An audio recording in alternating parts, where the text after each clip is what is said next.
안녕하십니까? 저는 오늘 디지털 대전환, 디지털 시민교육 공감이라는 주제로 펼쳐질 일부 진행을 맡은 장학사 강수진입니다.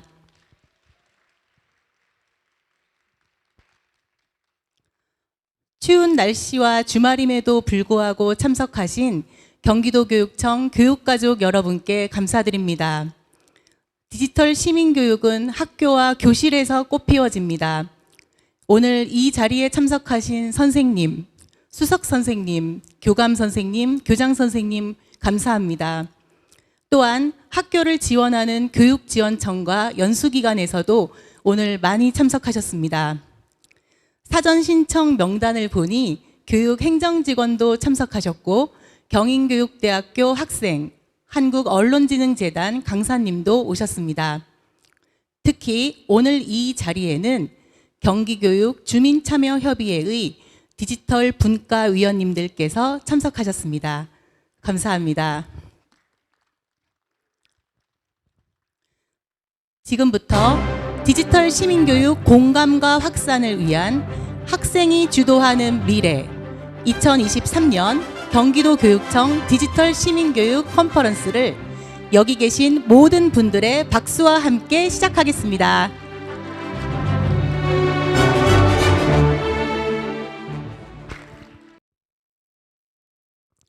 먼저 경기도교육청 하미진 미래교육 담당관님의 인사 말씀이 있겠습니다. 저희 미래교육 담당관님께 환영의 박수 부탁드립니다.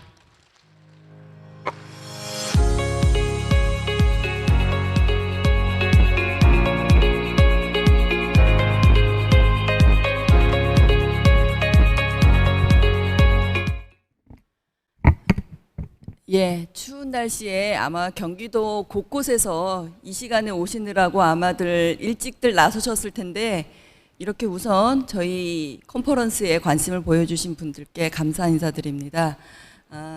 조금 전에 저희 강수진 장학사님께서 말씀하신 것처럼 여기에는 주로 선생님들이 많이들 오셨지만 그 외에도 경기교육주민참여위원회 디지털 분과를 비롯한 여러분들의 관심으로 지금 이 자리가 채워지고 있는 것 같습니다.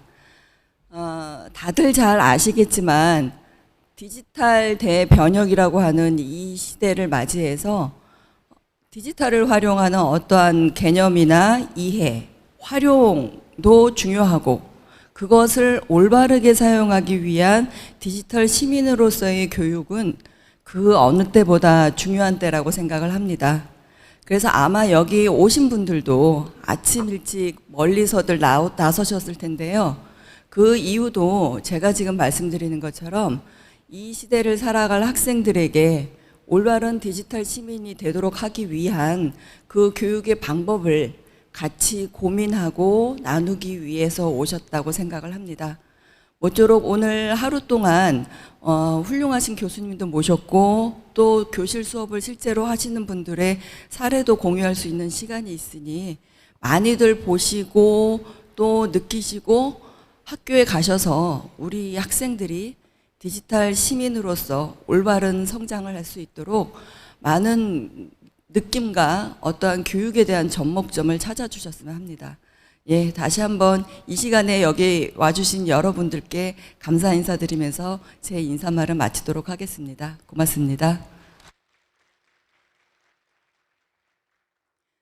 네, 디지털 대전환 시대에 디지털 기기의 올바른 활용 교육의 중요성과 이에 따른 디지털 시민 교육의 중요성에 대해서 말씀해 주신 하미진 미래교육 담당관님께 다시 한번 따뜻한 박수 부탁드립니다.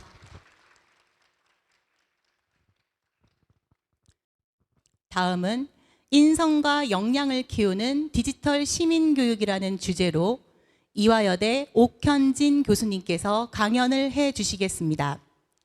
옥현진 교수님은 경기형 디지털 역량 개념체계 개발 연구, 디지털 역량 진단도구 개발 연구에 참여하셨습니다. 큰 박수로 환영 부탁드립니다. 반갑습니다. 소개받은 옥현진입니다. 경기도가 굉장히 그 남북으로 크게 있고 저도 아침에 내려오면서 시간이 꽤 걸렸는데 아마 저보다도 더 북쪽에서 오신 분들도 계실 텐데 이 아침 이른 시간에 이렇게 모여서 이렇게 고민하고 또 논의하고 하는 이런 모든 과정이 우리가 걱정하지만 그래도 우리 교육의 미래가 밝다는 것을 다시 한번 또 생각하게 되는 중요한 계기가 된 것 같습니다. 이렇게 아침 일찍 열의를 가지고 이 자리에 오신 선생님들께 무엇보다도 감사의 말씀을 드리고 또 정말 교육이 급변하면서 우리가 같이 고민하고 같이 공부하고 이래야 되는 시대인데 이런 자리들을 통해서 그런 공론의 장이 이루어질 수 있도록 이런 자리를 만들어 주신 관계자분들께도 진심으로 감사의 말씀을 드립니다. 오늘 제가 말씀드리려고 하는 것은 이제 인성과 역량이라고 하는 두 가지 요소를 가지고 둘 다 우리가 견제하면서 어떻게 미래 사회를 이끌어가는 교육을 실현할 것인가. 오늘도 키워드도 참 좋네요. 보니까 학생이 주도하는, 제가 말씀드리려고 하는 부분도 그런 측면과 밀접하게 관련이 있는데, 우리가 그 급변하는 이 미래 사회에 우리 앞선 세대들이 의사결정을 해주고 그래서 변화하는 사회에 학생들이 따라오라라고 하는 것이 과연 얼마만큼 우리가 책임 있게 하는 행동인가. 학생들도 이 미래 사회에 대해서 조금 더 같이 고민하고 그들의 미래를 같이 좀 열어갈 수 있도록 우리가 교육을 설계할 수 없을까 하는 것이 굉장히 중요한 키워드인 것 같은데요. 그런 키워드들이 다 좀 잘 드러나 있는 것 같습니다. 시간이 40분 정도로 제한되어 있어서 제가 인사말은 짧게 드리고 바로 본론으로 들어가도록 하겠습니다. 우리는 이미 디지털 사회에 들어와 있습니다. 아마 그중에 전 세계에서도 가장 빠르게 디지털 사회로 전환하고 있는 국가 중에 하나라고 해도 과언이 아닐 것입니다. 여러 지표가 그런 것들을 보여줍니다. 디지털 정부 지수도 그러하고 디지테크 성숙도 지수도 그러하고 세계 디지털 경쟁력 평가 기타 여러 지표들을 살펴보면 우리나라가 가장 선두에 서서 디지털 사회로 전환하고 있는 것은 분명해 보입니다. 왼쪽에 나와 있는 그래프처럼 인구 100명당 초고속 인터넷 광대역 가입자 수만 보더라도 최근 자료로가 우리나라가 가장 앞서 있는 것으로 보여집니다. 그러니까 인프라가 그렇게 구축되어 있고 관련된 산업들이 또 그렇게 재편되어 가고 있는 국가 중에 대표적이기 때문에 우리 사회가 가장 빠른 속도로 디지털 사회로 전환해 가고 있는 국가다, 이렇게 해도 과언이 아니라고 생각합니다. 이제 문제는 이 디지털 전환 사회에 우리가 고민해야 될 여러 가지 지점들이 있다는 것입니다. 우리 미래 사회를 변화시켜 나가는 데 있어서 가장 큰 임팩트 사이즈가 큰 두 가지 요인을 꼽는다면 그 중에 하나는 인구 요인인 것 같고요. 또 하나는 AI 요인이라고 생각을 합니다. 2010년에 47만 명이 태어났고 2020년에 27만 명이 출생했습니다. 2010년에 태어난 이 47만 명이 전부 100% 이상적으로 쌍을 이루어서 자녀들을 한 명씩 낳게 되면 2040년이 되면 30살이 됐다고 한 세대가 지나고 났을 때를 보면 우리 그 출생 인구가 23만 5천 명 정도로 줄겠죠. 그리고 2020년에 태어난 이 27만 명이 다시 또 다 쌍을 이루어서 결혼을 해서 아이들을 출생한다고 그런다면 2050년경에는 13만 5천 명 정도가 될 겁니다. 그게 이제 가정당 출생률이 1이라고 했을 때 그렇습니다. 그러니까 이미 나와 있는 통계 지표로 봤을 때 우리 사회가 인구가 얼마만큼 빠른 속도로 이제 줄어들 것인지는 우리가 상상의 영역이 아니라 이미 데이터로 나와 있는, 그리고 우리가 지금 출생률이 0.7 이하로 떨어졌습니다. 그러니까 1이 안 된다라는 거죠. 그러니까 우리가 다른 요인이 없을 때 2050년이 되었을 때의 출생률은 10만 명 이하로 떨어지는 것은 지금 통계가 보여주는 자료이기도 합니다. 인구 요인이 가장 중요한 우리 사회, 미래 사회를 예측하는데 어렵게 만드는 요인 중에 하나이고, 또 하나가 이 AI 요인입니다. 2016년에 스위스 다보스에서 다보스 포럼을 하면서 제4차 산업혁명이라는 키워드를 꺼냈고, 그 4차 산업혁명이 3차 산업혁명과 과연 무엇이 다른가? 제레미 리프킨 같은 미래학자는 4차 산업혁명이라는 용어는 상술이다. 3차 산업혁명의 연장이다. 우리는 여전히 디지털 사회를 살아가고 있고, 그래서 그 디지털 사회의 연속으로 변화를 보면 되는 것이지 그걸 무슨 특별히 또 매듭을 짓고 4차 산업혁명이라는 얘기를 하는가라는 담론들도 그 무렵에는 많이 나와 있었습니다. 저도 그런 부분이 있다고 생각했는데, 이 AI라고 하는 요인이 이렇게 빠른 속도로 우리 사회의 모든 부분에 영향을 이렇게 빠른 속도로 미쳐갈 것이라는 그 당시에는 이제 예측을 잘 못했던 것 같습니다. 불과 한 6, 7년이 지난 지금 그 생성형 AI를 비롯해서 각종 산업 분야, 교육 분야 전반적으로 이 AI가 굉장히 중요한 화두가 되고 있고, 우리 정부가 또 이후에 그 AI 디지털 교과서를 전면적으로 전 세계적으로 먼저 도입하겠다라고 하는 부분들도 교육의 국면에서도 AI가 본격적으로 아마 어느 정도의 속도와 어느 정도의 기술력인가는 2차적인 문제이겠지만 그렇게 변화해 갈 것은 분명해 보입니다.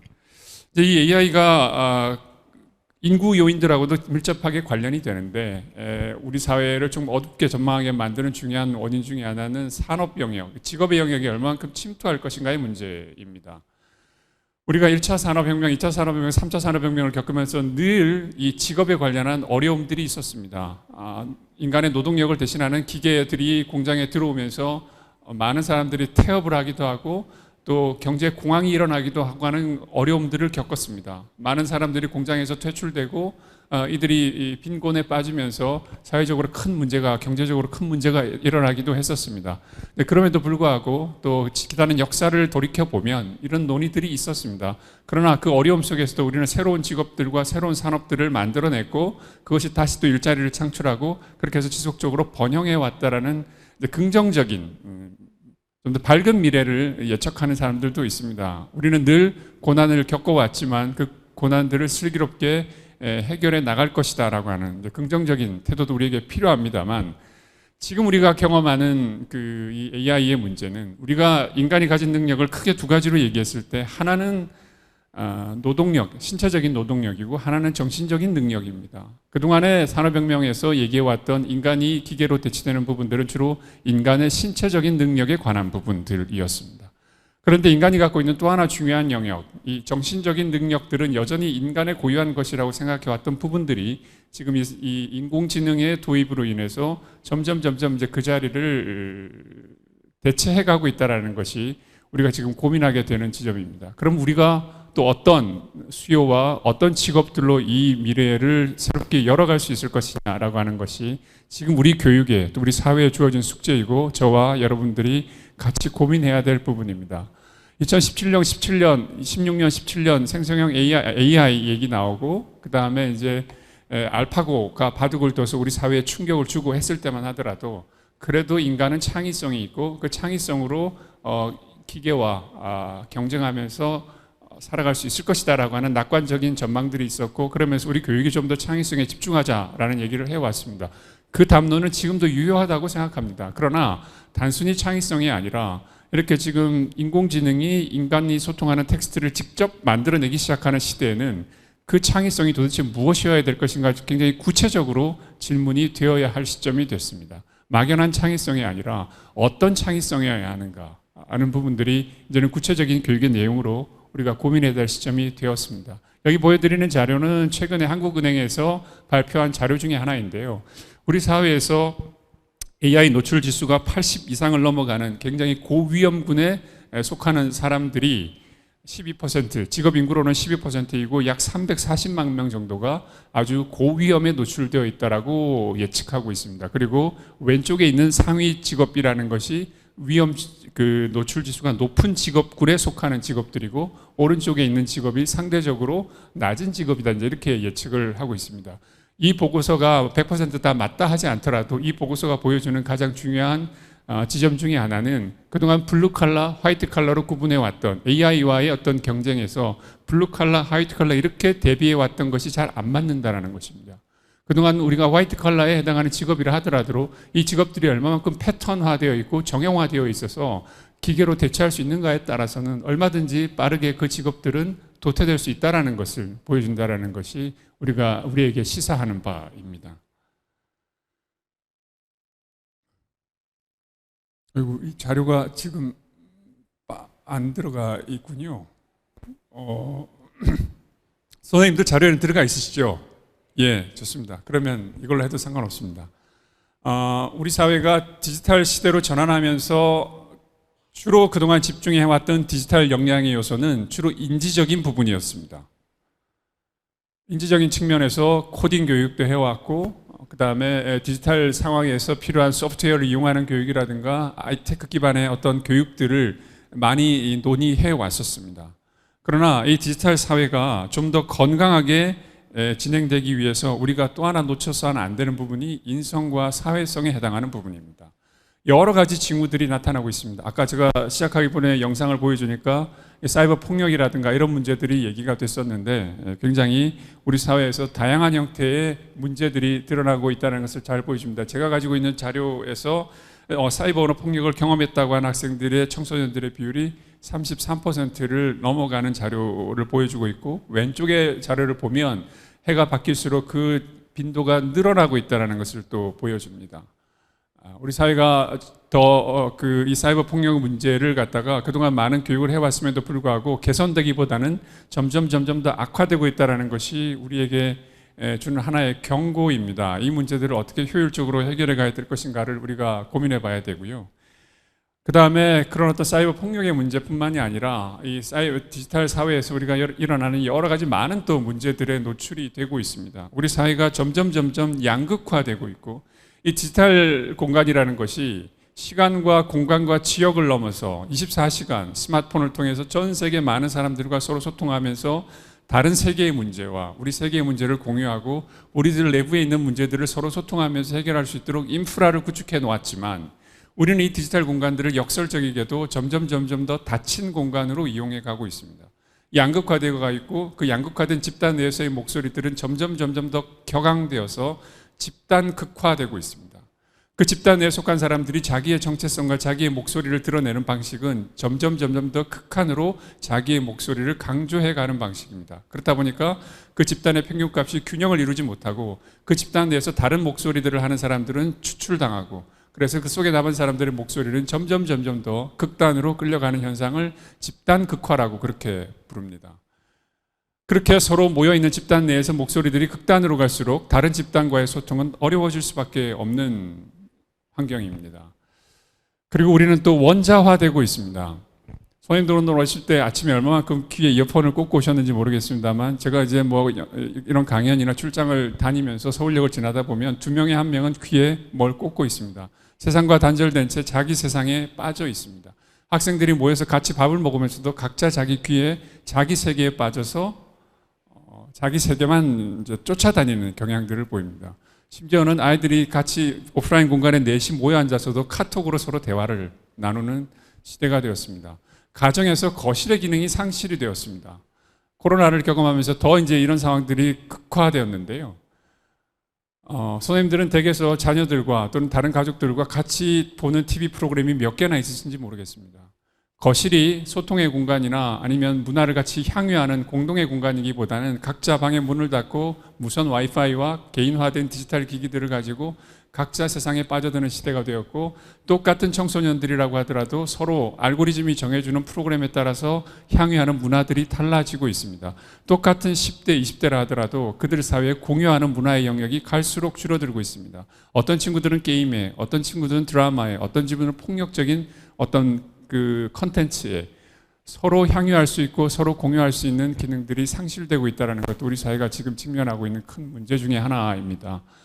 알고리즘이 우리를 개인화시켜주고 우리의 맞춤형 서비스를 제공한다는 긍정적인 측면들도 있지만, 점점 이런 어떤 환경 속에서 우리가 같이 고민하고 같이 하나의 컨텐츠를 보면서 그 컨텐츠를 기반으로 해서 서로 같은 고민들을 향유하고, 그래서 서로의 이해와 서로의 생각들을 공유할 수 있는 기회의 장이 줄어든다는 것은 우리가 고민해 봐야 될 부분입니다. 그래서 무조건 개인화되고 맞춤형으로 무엇을 한다는 것에만 우리가 집중할 것이 아니라, 이것이 가지고 올 수 있는 부작용에 대해서 우리가 같이 고민하고 또 그 문제들을 어떻게 하면 같이 해결해 나가야 될 것인가 하는 부분들도 같이 고민해 봐 주셨으면 좋겠습니다.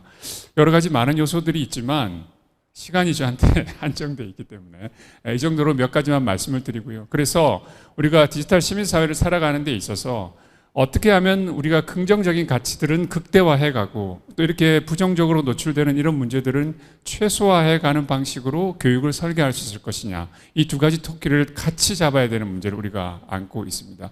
너무 인지적으로 아이들이 직업세계에 맞춤형으로 발달할 수 있도록 그렇게만 하다 보면 이런 부작용의 부분들을 우리가 간과하고 넘어갈 수 있습니다. 그래서 이 두 마리 토끼를 같이 균형이 잡히게 우리가 열어갈 수 있도록, 그런데 여러분 선생님들께서도 같이 좀 고민해 봐 주셨으면 좋겠습니다. 또 하나 우리가 고민해야 될 부분 중에 하나가 이 디지털 격차의 문제입니다. 그동안 우리 사회에서 디지털 격차의 문제는 주로 세대를 중심으로 논의되어 왔습니다. OECD 표가 그런 것들을 잘 보여줍니다. OECD가 성인들을 대상으로 하는 피약이라고 하는 시험이 있습니다. 그 시험이 2017, 13년, 18년 이렇게 시행이 됐었는데 OECD에서도 이걸 보고 우리나라를 갸우뚱 가장 디지털화된 국가인데 어떻게 이런 결과가 나오지 의아해했던 부분 중에 하나입니다. 우리가 고도로 빠르게 성장하면서 우리 사회에는 뒤처진 분들이 계십니다. 공교육을 받지 못했고 그 여파로 인해서 이 디지털 사회로의 전환도 굉장히 느리게 진행되는 사회 구성원들이 우리 사회에 많다는 얘기입니다.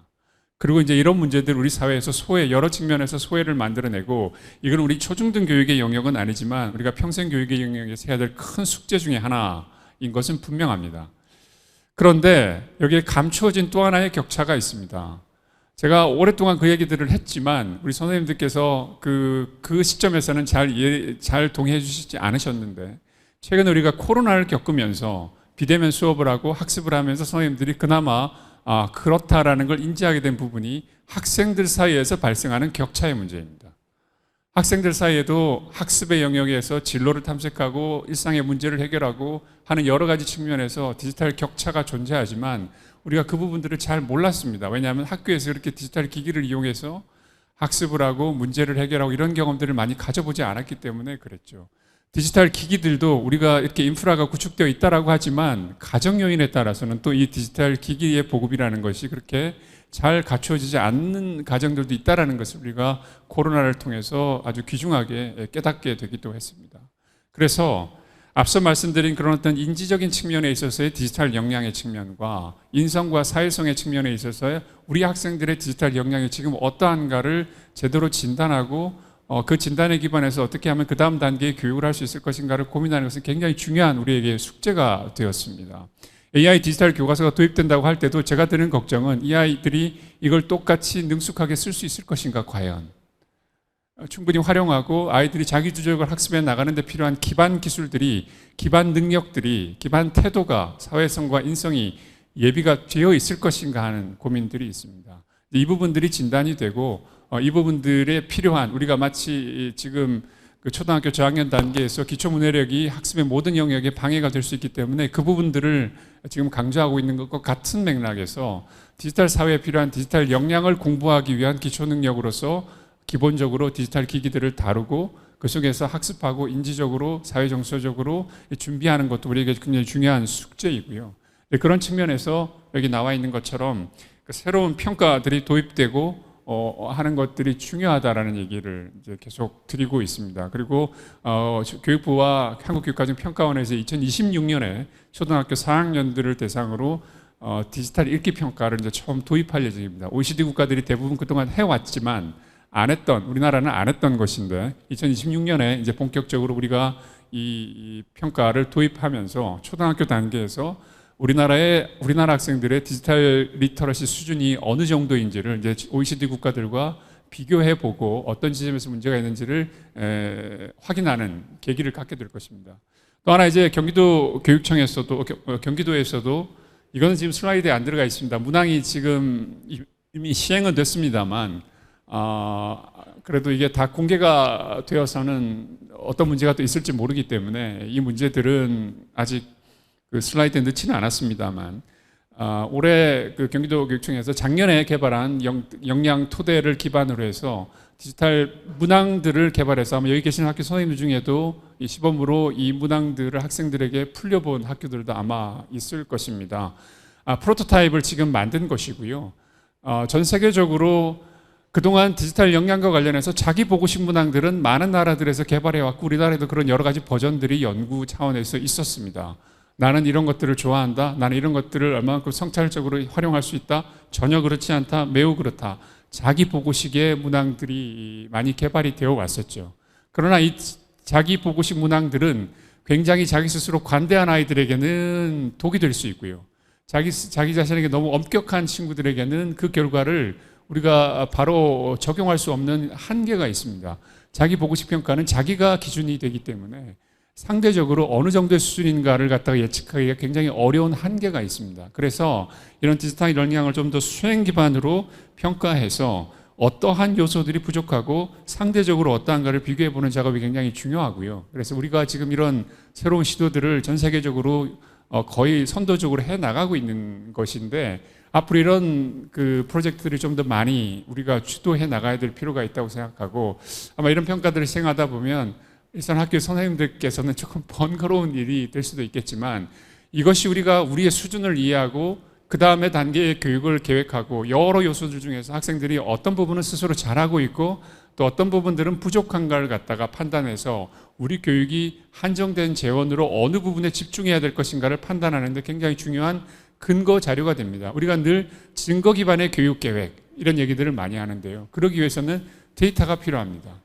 그런 데이터들을 구축하는 과정이기도 하다는 측면에서 지금은 일부의 문항들을 가지고 프로토타입 형태로 되어 있다고 그런다면, 향후에 좀 더 이런 부분들을 확산해서 온라인으로 이렇게 평가를 실시하고 그걸 통해서 우리가 교육의 계획을 세워 나가는데 참조할 필요가 있다는 생각이 듭니다.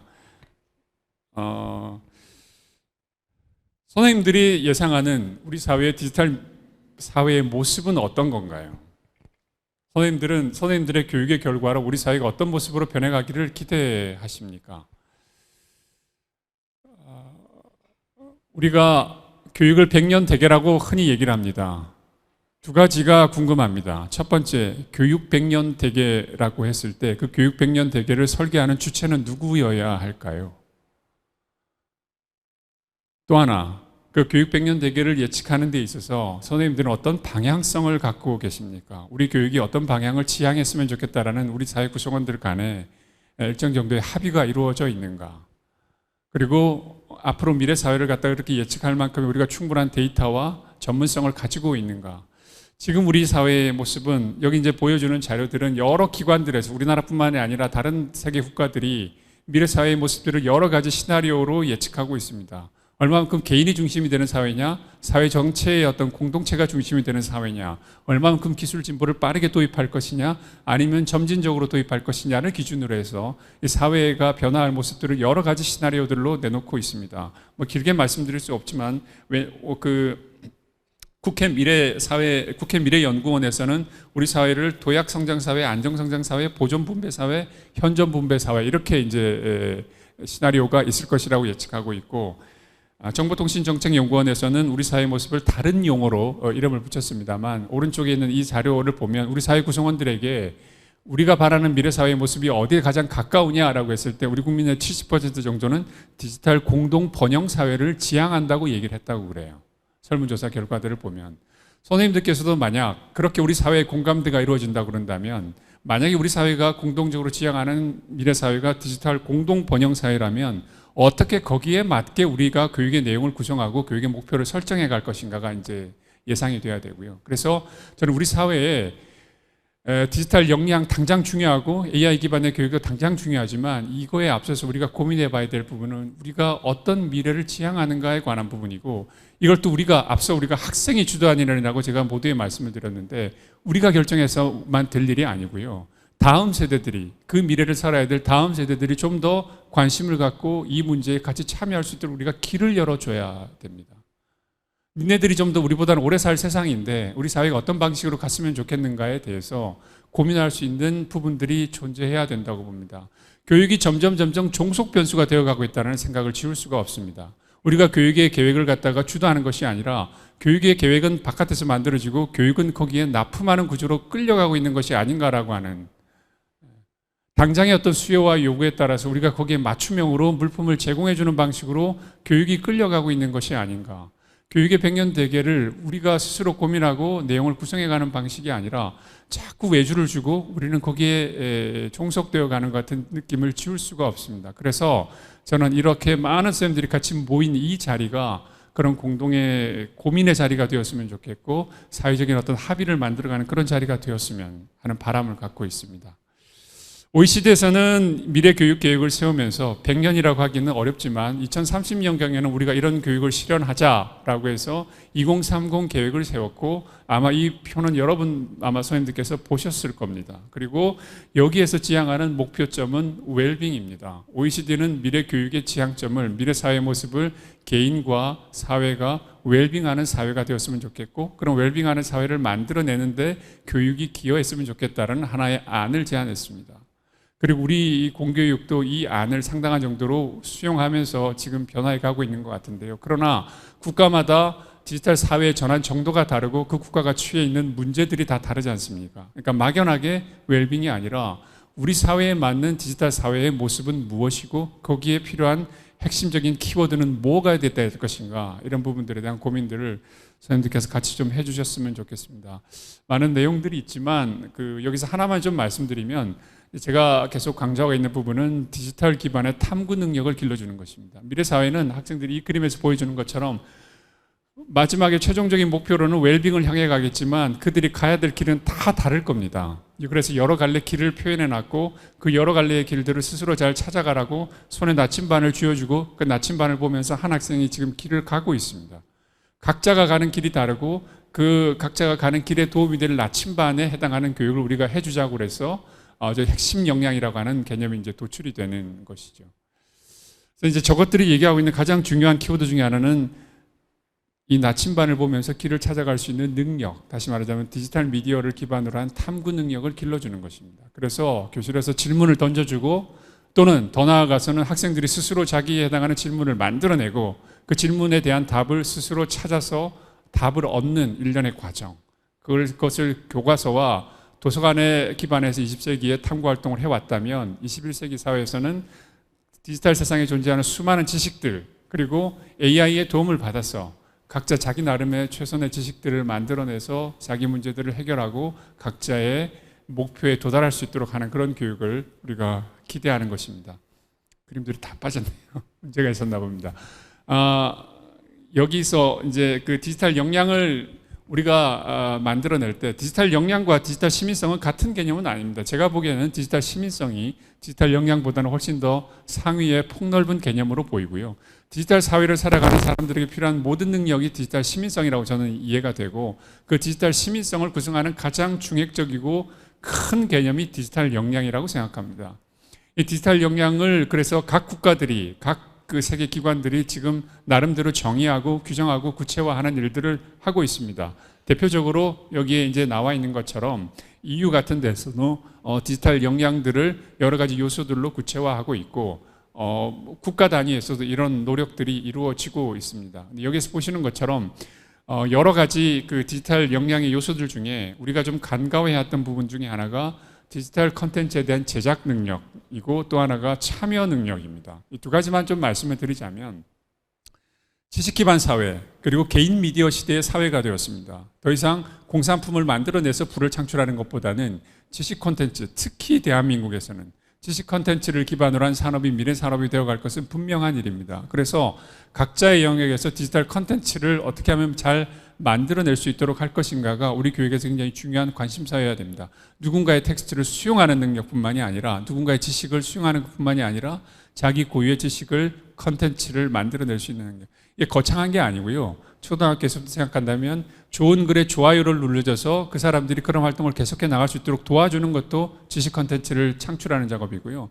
내가 사본 물품, 내가 먹어본 음식에 좋은 댓글들을 남겨서 다른 사람들이 좀 더 올바른 선택을 할 수 있도록 하는 것도 역시 컨텐츠의 제작입니다. 그렇게 시작하는 것입니다. 아주 거창한 것이 아니라 그런 것부터 시작해가지고 자기 일상의 문제들에 대해서 또는 자기 주변에서 일어나는 사회적인 문제들에 대해서 네트워크들을 통해서 그런 문제들을 사회적으로 공론화하고, 그래서 우리 사회가 이 문제에 관심을 갖도록 하고, 그래서 그런 문제들이 공론화된 속에서 해결돼 나갈 수 있도록 하는 것, 그게 참여이면서 동시에 컨텐츠의 제작이죠. 그래서 일상의 영역에서 이걸 거창하게 얘기할 것이 아니라 그런 차원들에서부터 시작해서 학생들의 삶 속에 스며들 수 있도록 하면 좋겠다 하는 말씀을 좀 드리고요. 이거는 이제 호주에서 만든, 호주가 최근 그 주 단위의 교육 과정에서 국가 단위의 교육 과정으로 전환했습니다. 이 국가 단위로 전환하는 가장 중요한 이유 중에 하나가 의사결정의 속도가 빨라야 된다는 문제입니다. 사회가 급변하다 보니 각 주에 또는 각 구분 단위에 이렇게 맡겨놔서 이루어질 수 있는 자율성의 영역과 국가 주도로 국가의 방향을 설정해 나가는 부분들 사이 역할 분담이 필요하다는 문제의식이 있었던 것 같고, 그래서 다시 국가 주도로 일부 국가들이 전환하면서 국가 전략, 국가 교육 전략들을 수립해 가고 있는데, 호주의 경우에도 보면 그래서 역량 중에 가장 강조되는 부분이 하나가 이 디지털 리터러시 역량이고, 이 디지털 리터러시 역량은 크게 4개의 요소로 구성이 되어 있습니다. 경기도 교육청에서 만든 그 디지털 역량 그 프레임워크도 같은 맥락입니다. 저도 작년에 이 과제에 같이 참여를 했었는데, 다른 여러 국가들, 앞서 보였던 여러 사례들을 참조해서 우리 맥락에 맞는 디지털 역량을 어떻게 설계할 것이냐 해서 이렇게 크게 6가지 영역으로 나누었고, 좀 전에 말씀드렸던 것처럼 창작이나 향유의 측면, 향유의 측면도 좀 강조를 하려고 했습니다. 제가 좀 고집을 부린 부분인데요. 학생들이 엄청난 양의 디지털 컨텐츠를 매일매일 소비합니다. 그런데 그 소비하는 능력들이 기왕에 우리가 소비하는 것도 자제하고 성찰시켜줘야 되지만, 기왕에 우리가 시와 소설을 읽는 것보다 학생들의 이 디지털 컨텐츠의 향유 문화가 드라마와 웹툰과 웹소설과 게임으로 이렇게 변화했다면 이걸 어느 정도 인정하고, 다만 이들이 어떻게 하면 좀 더 이걸 고급스럽게 향유할 수 있도록 우리가 교육의 내용을 설계해 줄 것이냐. 20세기가 만들어낸 문화 콘텐츠, 시와 소설을 잘 읽도록 하기 위해서 우리가 10년 동안 공교육을 합니다. 12년 동안 공교육을 합니다. 그러나 실제 삶 속에 나와서 대학에 가고 성인이 되었을 때 얼마만큼 과연 그 문화들을 향유하고 있는가, 그걸 향유하지 말자라는 것이 아니라 우리의 교육의 지금 실제와 사람들의 요구가 미스매치가 일어난다는 거예요. 그렇다면 학생들의 실제 삶 속에 스며들어 있는 이 부분들을 보다 좀 더 성찰적으로 보게 하고 비판적으로 보게 하면, 그런 안목을 갖게 되면 자연스럽게 기존에 그냥 아무 생각 없이 봐왔던 것들을 덜 보게 되지 않을까요? 오히려. 그래서 이런 부분들을 교육의 바깥의 영역에 남겨두기보다는 교육의 영역으로 가지고 들어와서 좀 더 교육의 내용으로 구체화, 상세화해서 전체적인 국민들의 이 디지털 문화의 소비 수준이 올라갈 수 있도록 해주는 것도 우리에게 굉장히 중요한 하나의 교육적 요구다, 이렇게 저는 생각을 하고요. 또 하나가 마지막으로 이제 시민 참여의 영역입니다. 우리 사회가 앞서 말씀드린 대로 원자화되고 집단 극화되고 나가는 이런 현상들을 해결하기 위해서도 서로 소통할 수 있는 공간들이 만들어져야 됩니다. 참고 나와 목소리가 다른 사람들의 목소리, 소리들을 견뎌내는 힘을 좀 가져야 됩니다. 그래야 사회가 좀 더 하나의 공동의 답을 찾아갈 수 있는 영역들이 생겨나는 것인데, 점점 이렇게 단절이 극대화되다 보면 우리 사회가 얼마만큼 분열되고 또 이것들이 얼마만큼 사회적으로 많은 비용을 발생시키는가에 대해서 우리가 고민해 볼 필요가 있다는 말씀을 드리겠습니다. 그래서 교수학습에서는 질문이 이끄는 디지털 탐구가 굉장히 중요하다는 말씀을 좀 드리고, 그 다음에 동시에 1인 미디어 시대, 컨텐츠 제작 시대가 되면서 책임감의 영역도 굉장히 중요하다는 말씀을 좀 드리겠습니다. 우리는 우리 스스로 컨텐츠를 만들어내는 사람들이기 때문에 이 컨텐츠에 대한 책임을, 우리가 만들어낸 댓글 하나, 좋아요 버튼 하나가 어떠한 사회적 파장을 불러일으킨다는 것에 대한 인식을 잘 못하는 경향들이 있습니다. 그러나 이것이 기성의 미디어들이 컨텐츠를 만들어냈을 때 사회적으로 책임을 지고 또 법률적으로 그걸 규제하고 있는 것처럼, 아직 우리가 그 법적인 제도적인 것이 이런 1인 미디어의 창작물에 대해서 그만큼의 속도로 법률적인 것들이 완비되어 나가고 있지 못하지만, 적어도 교육의 영역에서는 이런 부분들이 가지고 올 수 있는 여러 가지 문제점, 초상권의 문제라든지 그 밖에 여러 가지 윤리적인 문제라든지 이런 부분들을 갖다가 중요한 교육의 내용으로 다루고, 한번 디지털 공간에 업로드된 컨텐츠는 어지간해서 잘 사라지지 않습니다. 이것이 성인이 되어서 자기의 삶 속에 부메랑이 돌아오는 예들을 우리가 많이 지금 보도를 통해서 목격하고 있지 않습니까? 그래서 그런 문제들도 책임의 영역으로 같이 좀 강조해 봐야 될 필요가 있습니다. 이게 책임을 너무 강조하다 보면 앞서 말씀드린 제작이나 참여가 또 축소될 수 있는 이런 서로 관계에 있기 때문에 그런 부분들에 대해서는 우리가 잘 균형을 맞추는 것도 중요하다는 말씀을 좀 드리겠고요. 또 하나, 지속적인 성찰과 점검도 중요한데요. 우리가 그 학생들에게 아까도 사이버 폭력이나 이런 문제들을 접했을 때 주제와 교육의 내용은 선명하다고 봅니다. 상대적으로. 문제는 어떻게 이게 학생들의 귀에 들어가서 그들의 귀에 들리게 하고 그것이 행동으로 실현될 수 있도록 하는 과정을 만들어 주실 것인가가, 이게 우리 지금 이제 우리가 지금 고민해야 될 핵심적인 부분이라고 봅니다.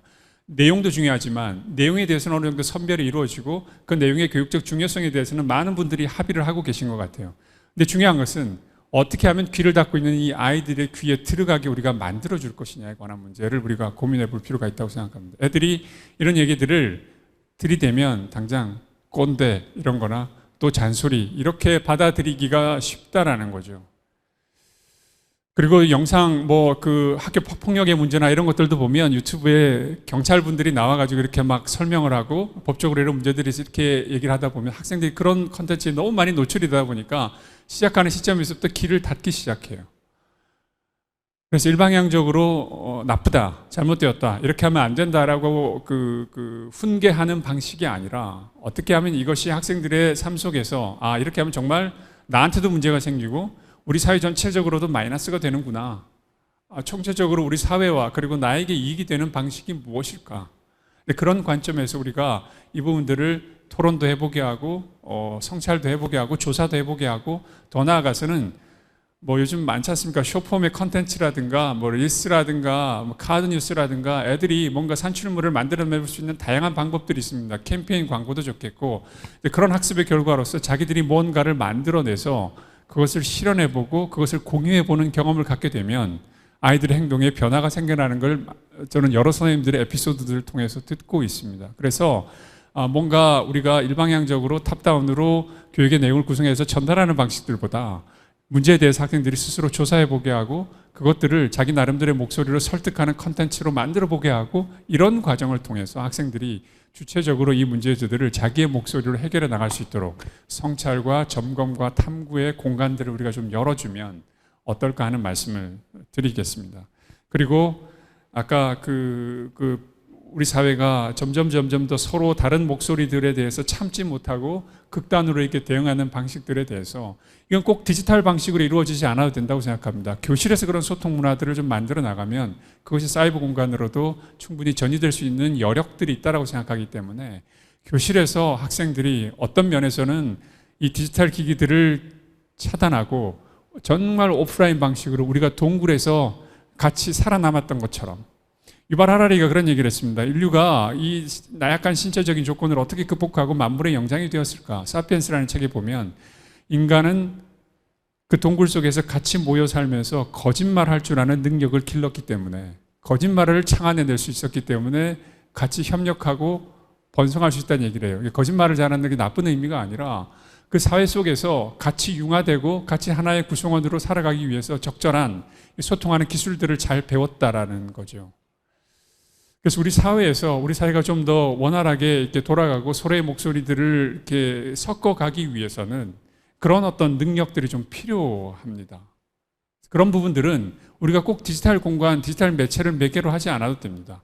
그냥 동굴 속에 모여 있는 것처럼 서로의 얘기들을 허심탄회 안에 꺼내놓고 서로 이해할 수 있도록 하는 이런 공간들을 좀 열어주면서 문제들을 해결해 나가면 어떨까 하는 생각이 듭니다. 오른쪽에 있는 것은 그냥 선생님들이 너무나 잘 알고 있는 키워드이기 때문에 넘어가겠습니다. 그리고 아까 OECD가 보여준 그 2030 모델이 보여주는 중요한 또 측면 중에 하나는 코-에이전시의 역할입니다. 오늘 여기에 학교의 선생님들뿐만이 아니라 우리 여러 교육의 공동체들이 같이 와 계시다라는 것도 굉장히 저는 고무적으로 보았는데요.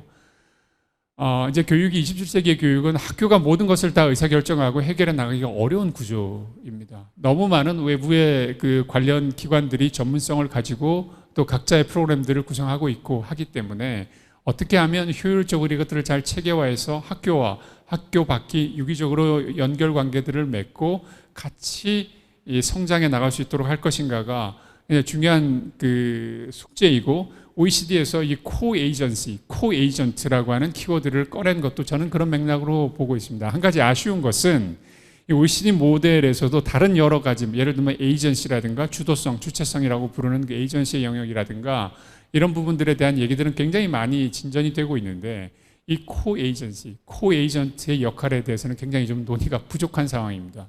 도대체 지역사회와 가정과 학교와 그리고 이 그 교육을 지원하는 지원청의 역할들이 어떤 방식으로 이루어져야 될 것인가에 대해서 필요하다라는 얘기 이상의 구체적인 담론들이 잘 없습니다. 그래서 그리고 각 국가마다 그 처해 있는 상황이 다르기 때문에 그걸 일반화하기도 좀 어렵겠다라는 생각도 좀 들고요. 우리가 이 지역 단위에서 이런 것들을 해 나가고 있는 것들도 그래서 저는 굉장히 좋은 하나의 선도적인 모델이라고 생각합니다. 학교와 학교 밖이 여러 가지 방식으로 서로 협력 관계를 구성하고 그 속에서 같이 함께 교육을 성장시켜 나가는 이런 패턴들이 앞으로는 중요해질 것 같고, 특히 이제 그런 측면에서 학교 선생님들께 필요한 능력 중에 하나는 코디의 역할인 것 같습니다. 코디네이터.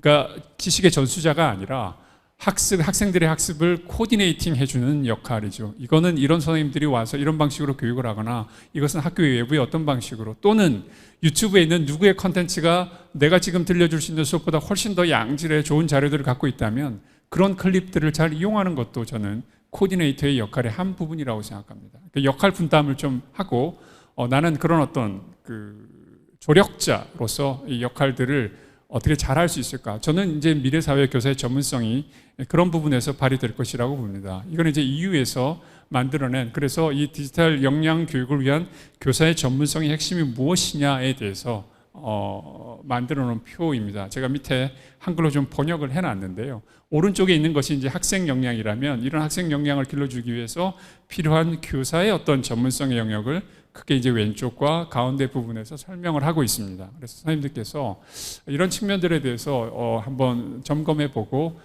우리가 어떤 지금 노력들을 하고 있는가, 지금 각종 교육 공동체들을 통해서 여러 가지 공부들을 많이 하고 계신 걸 알고 있는데, 그런 측면에서 새로운 어떤 주제가 필요하거나 좀 우리에게 취약한 부분들에 대한 학습이 필요하다고 했을 때 어떤 부분들이 있을까에 대해서 한번 고민해 보시고 참조하셨으면 좋겠습니다.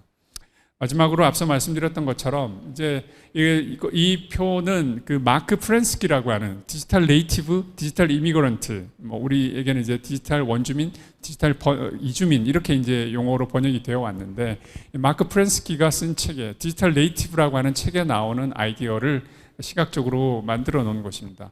교수자는 학습의 맥락을 제공하고요. 학생들이 탐구하고 공부할 수 있는 공간들을 만들어주고 공부를 해야 될 문제 상황을 만들어주고 수업을 설계하고 질문을 던지고 피드백을 해주고 네트워크를 형성해주고 필요한 경우에서는 미니 레슨을 제공해주고 전문적인 지식이 필요한 부분들은 레슨을 해주고, 학습자는 이런 다양한 형태의 학습들을 통해서 역량을 향상시켜 나갈 수 있었으면 좋겠다 하는 것이 이 모델의 핵심적인 부분입니다. 50분까지 주신 게 맞죠? 네, 시간을 딱 맞게 급하게 끝냈습니다. 고맙습니다. 옥현진 교수님께서는 더 나은 디지털 사회를 위한 디지털 시민교육의 교수학습 강조점과 지도 방향과 더불어 각 주체의 역할에 대한 해안까지 말씀해 주셨습니다. 옥현진 교수님께 감사의 박수 부탁드립니다.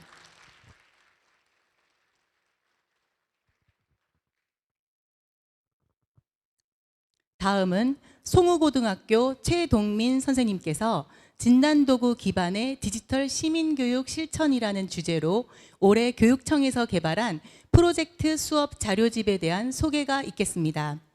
등록할 때 나누어 드린 초등 핑크색, 중등 민트색 교재입니다. 따뜻한 박수로 맞이해 주시기 바랍니다.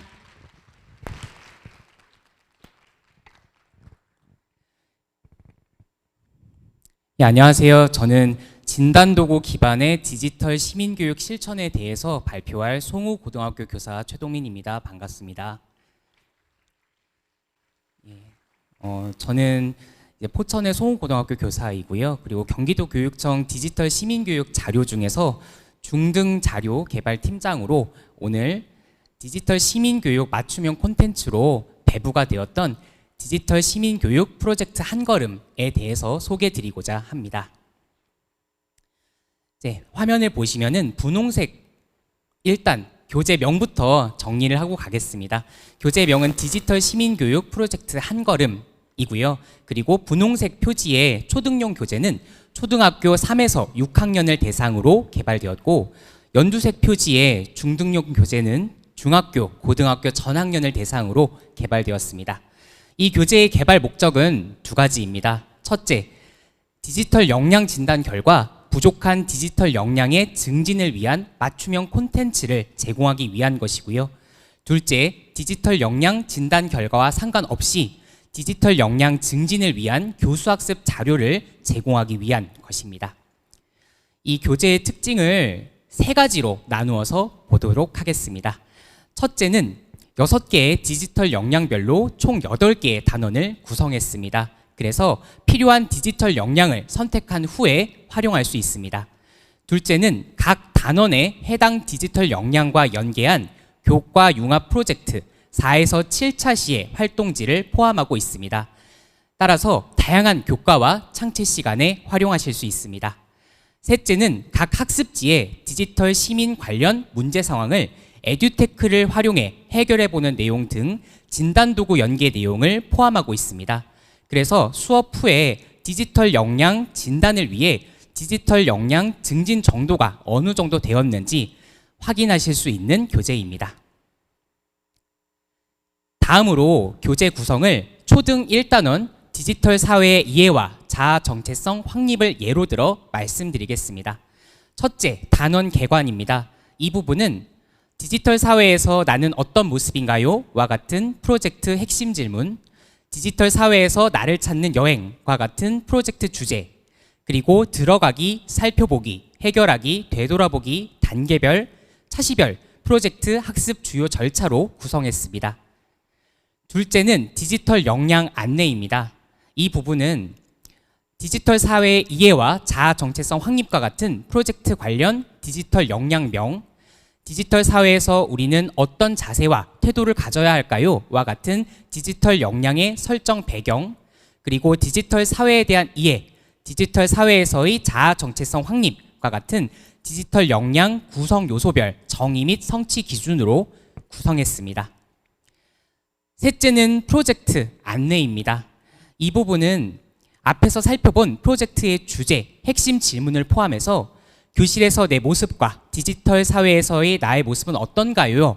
와 같은 프로젝트 관련 문제 상황, 디지털 공간과 현실 공간의 내 모습을 비교해보고 디지털 사회에서 나의 모습을 성찰할 수 있는 수업 활동과 같은 프로젝트 수업 의도, 프로젝트의 목표, 관련 성취 기준, 산출물 등을 정리한 프로젝트 수업 맥락, 지도 단계와 차시별 프로젝트 내용, 에듀테크, 지도 유의점 등을 정리한 프로젝트 수업 절차, 마지막으로 평가 내용별 평가 기준을 정리한 프로젝트 수업 평가 계획으로 구성했습니다.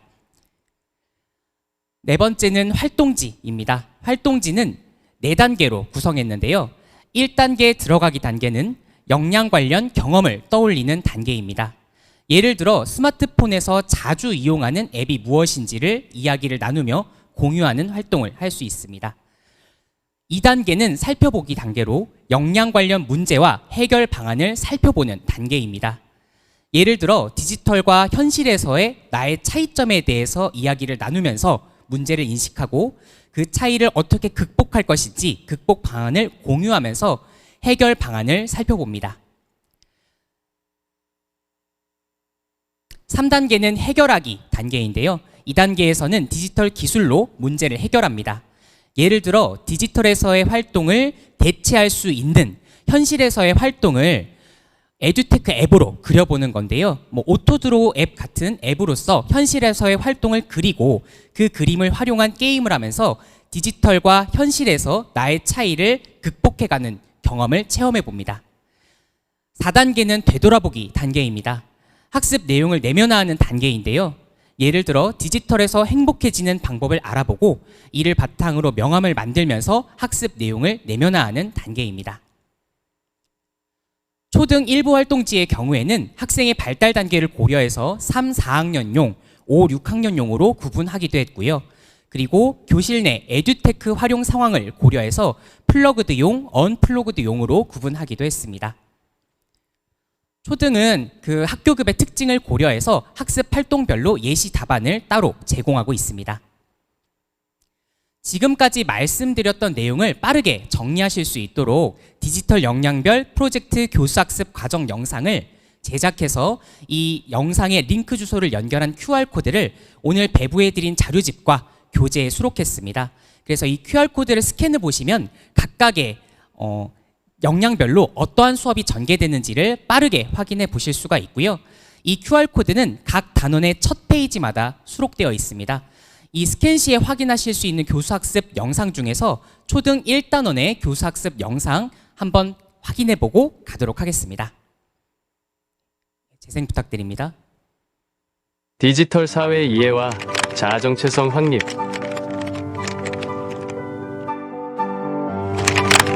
디지털 사회에서의 나는 어떤 모습일까요?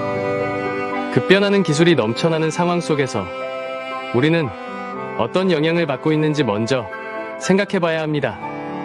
또한 디지털 사회에서 내가 어떤 삶을 살고 있는지, 어떻게 살아갈 것인지에 대한 고민이 우선되어야 합니다. 디지털 사회의 이해와 자아 정체성 확립에서는 디지털 사회에 대한 이해와 디지털 사회에서의 자아 정체성을 확립하는 능력이 무엇인지 알게 됩니다. 5차 시로 만나는 프로젝트 수업. 프로젝트명 디지털 사회에서 나를 찾는 여행. 초등학교 4학년에서 6학년의 국어, 사회, 도덕과 교과와 연계. 1차 시 디지털 공간에 들어온 나. 2차 시 디지털 공간에서 디지털 사회로. 3에서 4차 시 디지털 사회에서 나를 찾기. 5차 시 디지털 사회에서 나를 지탱하는 힘. 여기에서 사용되는 에듀테크 자료는 패들렛과 오토드로우입니다. 프로젝트의 주요 활동은 다음과 같습니다. 최종 프로젝트 산출물은 디지털과 현실 비교 활동 카드와 디지털 사회에서 나의 미래 모습 그림 그리기입니다. 디지털 기술을 목적과 필요에 맞게 디지털 사회에 필요한 윤리의식과 책임감을 키우는 경기도교육청의 정책, 바로 디지털 시민교육 프로젝트 한걸음입니다.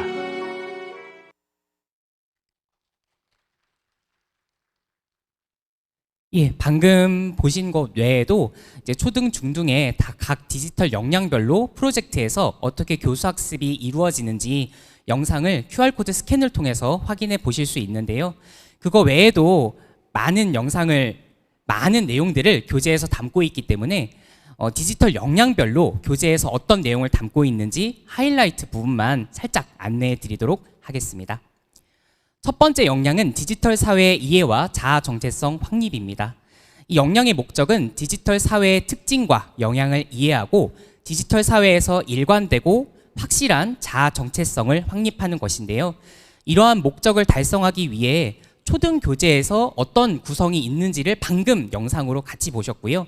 중등 교재에서는 진정한 멀티페르소나 만들기라는 주제로 사진 촬영 어플로 AI 증명 사진을 촬영하고 투닝으로 자신의 부캐릭터를 제작하는 활동을 구성했습니다.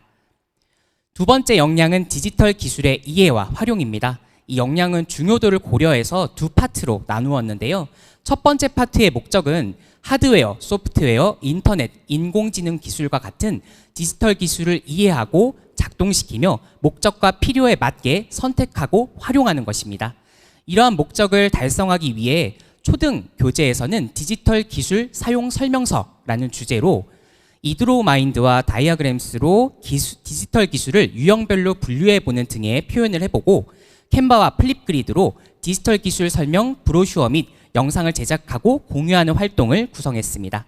중등 교재에서는 비대면 환경에서 디지털 기술을 활용해 학기말 프로그램 설계하기를 주제로 다양한 디지털 기술을 학생들이 직접 조사해 보고 선택해서 문제를 해결해 보는 활동을 구성했습니다. 디지털 기술의 이해와 활용 두 번째 파트의 목적은 디지털 기술의 영향을 이해하고 디지털 기술 과의존의 예방법을 실천하는 등 목적과 필요에 맞는 디지털 기술을 선택하고 활용하는 것인데요. 이러한 목적을 달성하기 위해 초등교재에서는 내 마음대로 움직이는 디지털 세상이라는 주제로 스마트폰 일일 사용 시간을 확인하고 유튜브 추천 영상의 기준을 변경해서 추천 알고리즘으로 인한 과몰입을 예방하는 활동을 구성했습니다. 중등교재에서는 알고리즘 기반 디지털 과의존 예방 체크리스트 제작하기를 주제로 디지털 과의존 예방 알고리즘을 구상하고 이를 바탕으로 엔트리나 캔바로 체크리스트를 제작하는 활동을 구성했습니다. 세 번째 역량은 정보 콘텐츠의 관리와 활용입니다. 이 역량도 중요도를 고려해서 두 파트로 나누었는데요. 첫 번째 파트의 목적은 타인의 저작물과 개인정보를 보호하고 디지털 범죄에 대처하는 방법을 실천하는 것입니다. 이러한 목적을 달성하기 위해 초등교재에서는 나의 흔적은 지우고 남의 권리는 지켜요 라는 주제로 구글 타임라인 설정 변경으로 위치 정보를 보호하고 폰트 점검기로 폰트 저작권을 보호하는 활동을 구성했습니다. 중등교재에서는 디지털 범죄 예방 홍보물 제작하기를 주제로 크롬 브라우저 개발자 도구 등으로 피싱 범죄를 모의 체험해보고 디지털 범죄 예방 홍보물을 제작한 후에 크리에이티브 커먼즈 라이선스로 저작권의 범위를 표기하는 활동을 구성했습니다. 정보 콘텐츠의 관리와 활용 두 번째 파트의 목적은 정보 콘텐츠를 검색하고 중요도를 판단하며 비판적으로 파악해보는 것과 새로운 정보 콘텐츠의 제작 의도를 다양한 방식으로 표현하되 다양한 출처를 활용해서 제작하는 것입니다.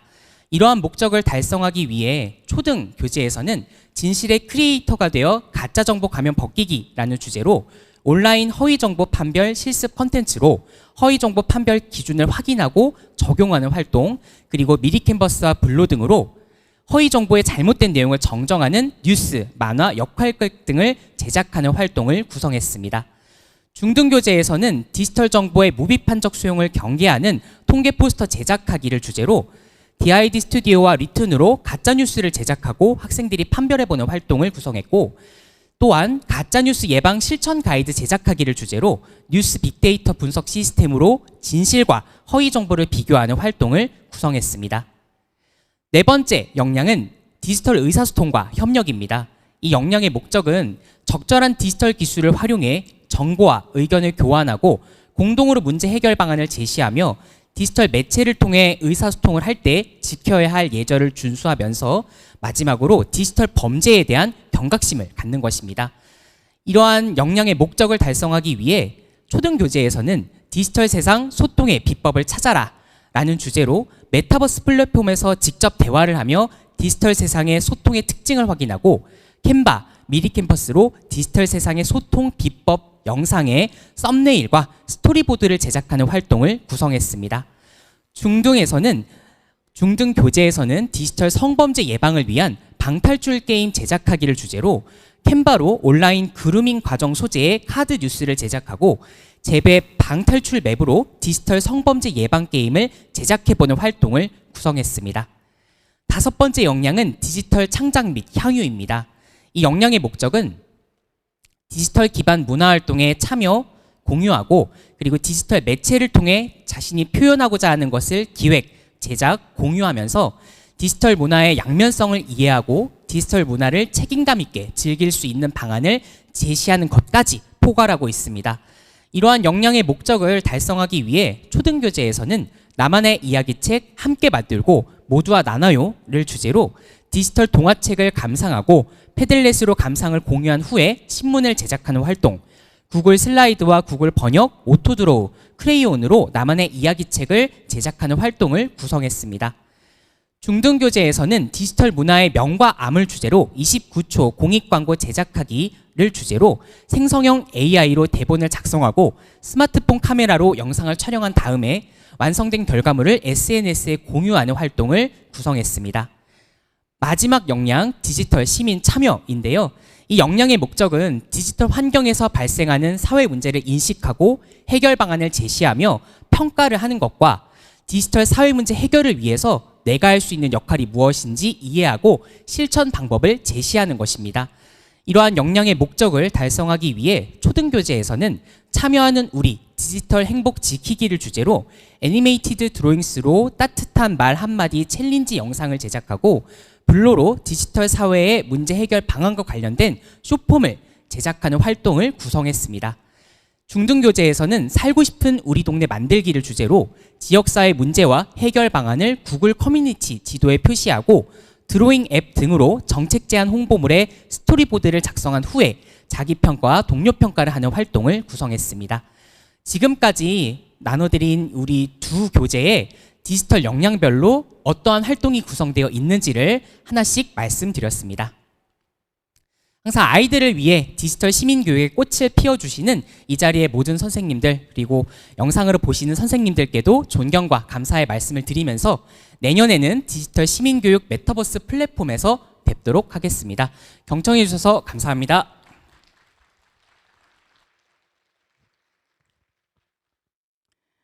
본 교재는 현장 선생님의 집필 책임제로 제작하였습니다. 먼저 우리 최동민 선생님께 감사의 박수 다시 한번 부탁드립니다. 최동민 선생님께서 소개하신 QR코드가 각 프로젝트 첫 페이지에 있는데요. 소개 영상을 보시면 집필진을 알 수 있습니다. 교재 활용하시다가 궁금하신 점은 경기교육 메신저로 직접 질의하시면 답변 주실 예정입니다. 그리고 이 자리에서 감사의 인사를 드리고 싶습니다. 프로젝트 한걸음 초중등 전체 팀장을 맡아주신 김포 사후초등학교 이성진 교장 선생님께서 17개의 영상 전체를 직접 제작해 주셨습니다. 내년에 학교 현장에서 디지털 시민교육 프로젝트 한걸음 교재가 널리 활용되기를 바랍니다.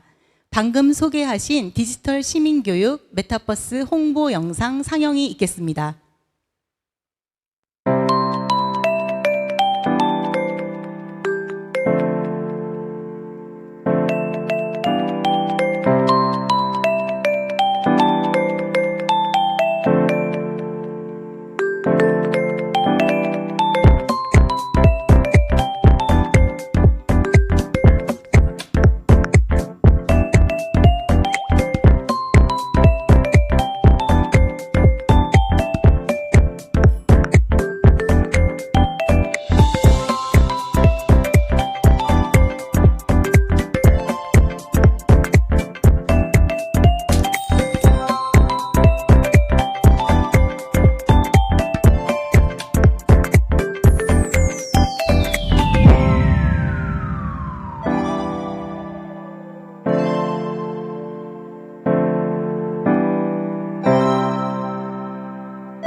메타버스 체험관은 현장 수업 지원을 위한 다양한 구성으로 이루어질 예정인데요.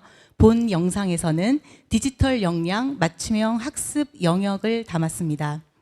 메타버스 체험관은 내년 상반기에 콘텐츠 개발이 완료되고 실천 학교를 대상으로 시범 운영한 후 하반기에 일반화될 예정입니다. 이어서 고려대학교 김자미 교수님께서 2022 개정교육과정 디지털 역량교육 현장 적용 방안에 대한 말씀을 해 주시겠습니다. 오전에 마지막 시간이 되겠습니다. 등록할 때 나누어 드린 교재 관련입니다.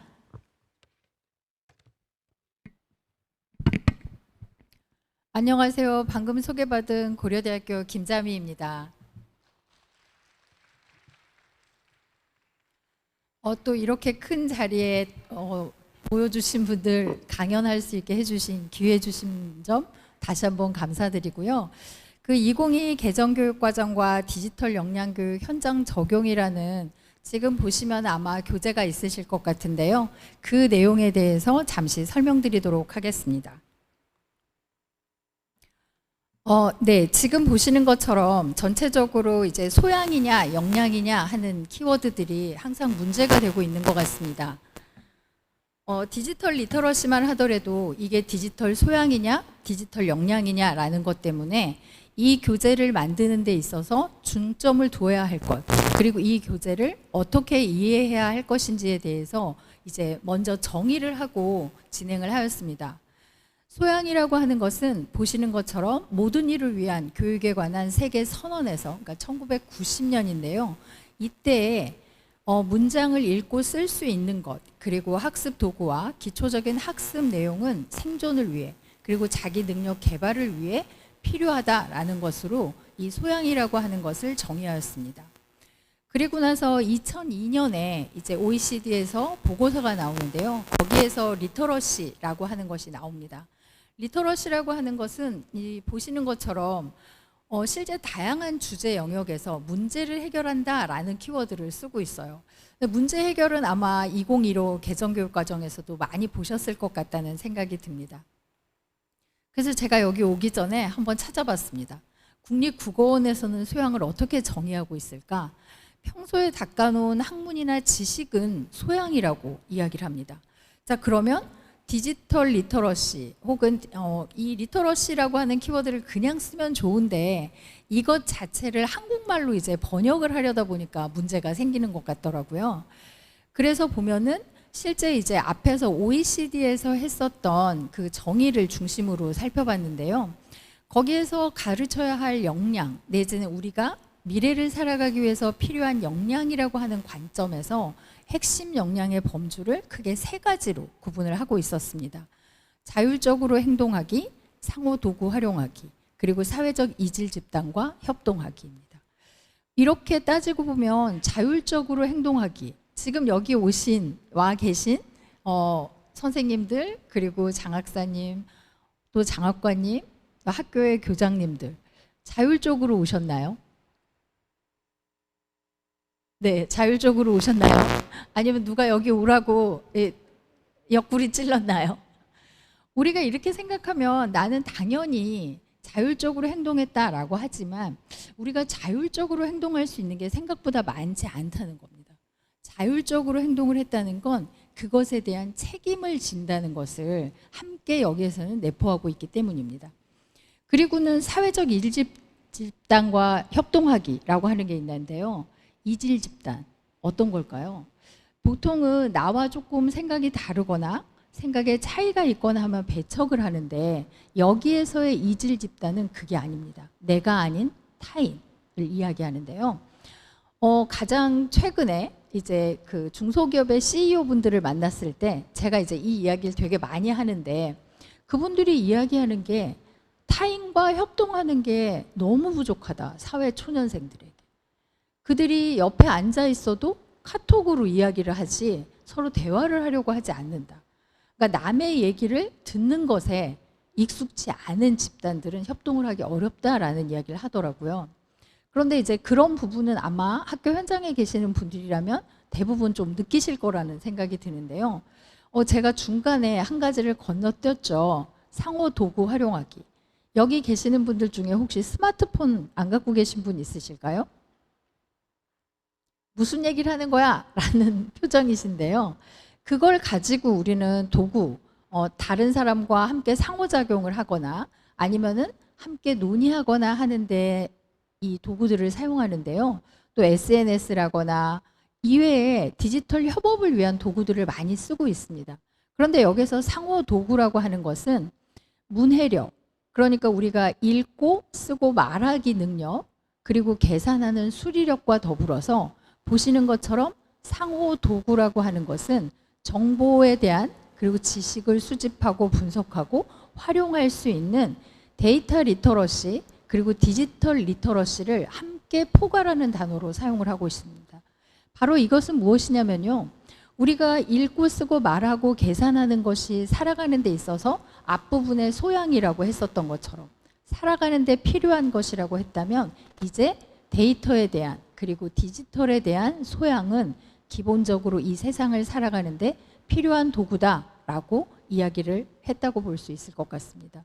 그래서 여기에 이제 적어 놓았습니다. 소양은 읽고 쓰고 세마기와 마찬가지로 디지털에 대한 측면이 소양에 포함되었다. 그리고 역량이라고 하는 것은 소양과는 좀 다릅니다. 소양을 우리가 기본적으로 갖추고 있었다면 역량은 어떤 문제 상황에서 그것들을 활용해서 해결할 수 있는 능력입니다. 그러니까 내가 지식이 있다고 해서 어떤 문제 상황에서 그것들을 활용해서 해결할 수 없다면 그 사람은 역량이 있다고 말하지는 않는다는 것이죠. 그러니까 우리는 소양은 갖추고 있지만 역량이 없을 수도 있습니다.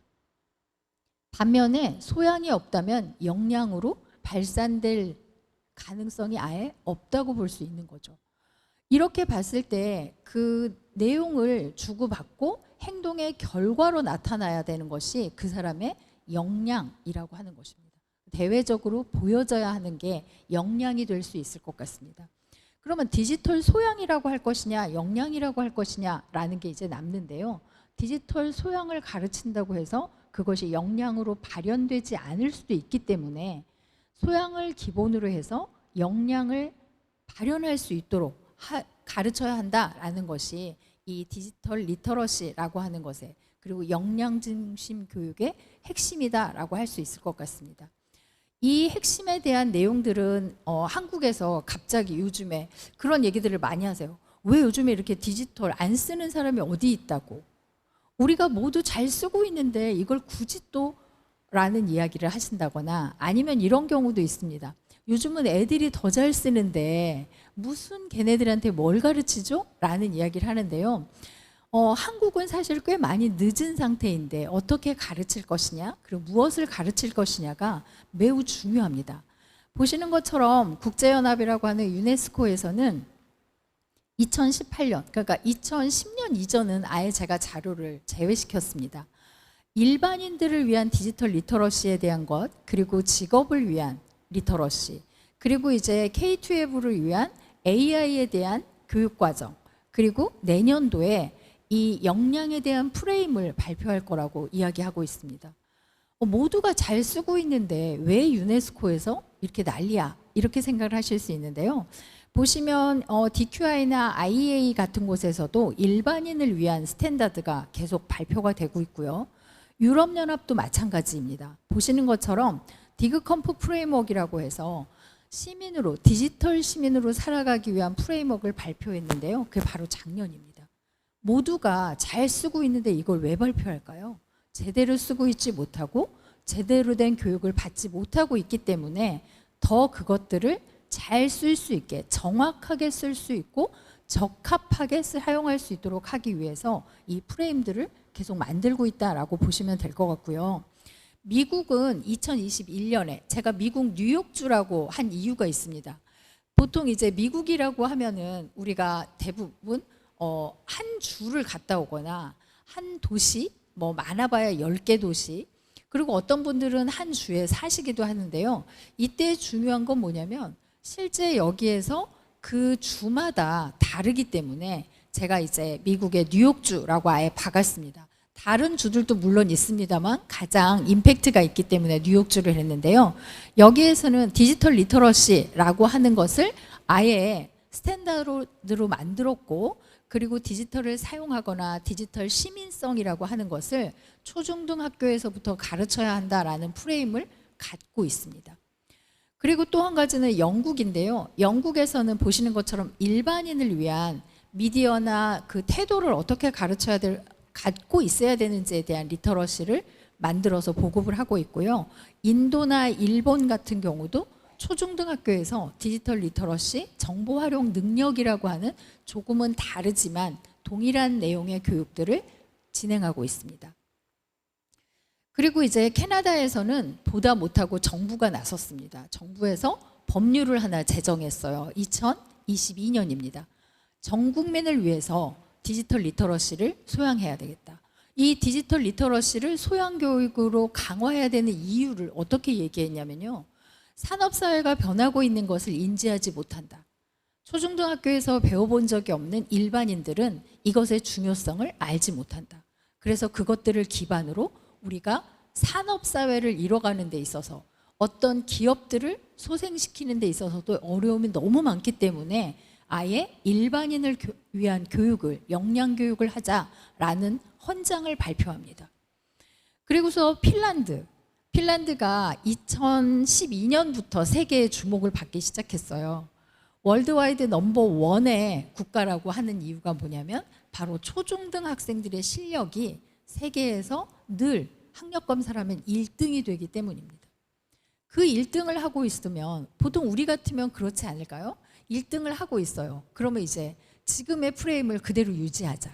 아니면 지금의 상황을 그대로 유지하자인데 핀란드는 끊임없이 개혁해야 한다고 이야기하고 있습니다. 지금 이대로는 안 된다. 변화를 정확하게 인식해야 한다라는 것인데요. 보시는 것처럼 핀란드는 2022년 정부가 나서서 실제 디지털 컴퍼스라고 하는 것을 만들었고요. 2023년에는 디지털 리터러시에 대한 핀란드 교육의 허브를 조성하였습니다. 초중등 학생들은 물론 일반인들에 이르기까지 모두가 디지털로부터 소외되어서는 안 된다라는 것이죠. 왜 우리는 다 잘 알고 있다고 하는 것들을 이렇게 많은 나라들에서 관심을 갖고 초중등 학생 그리고 일반인에 이르기까지 교육을 그리고 그 교육에 대한 발판을 마련하고 있을까요?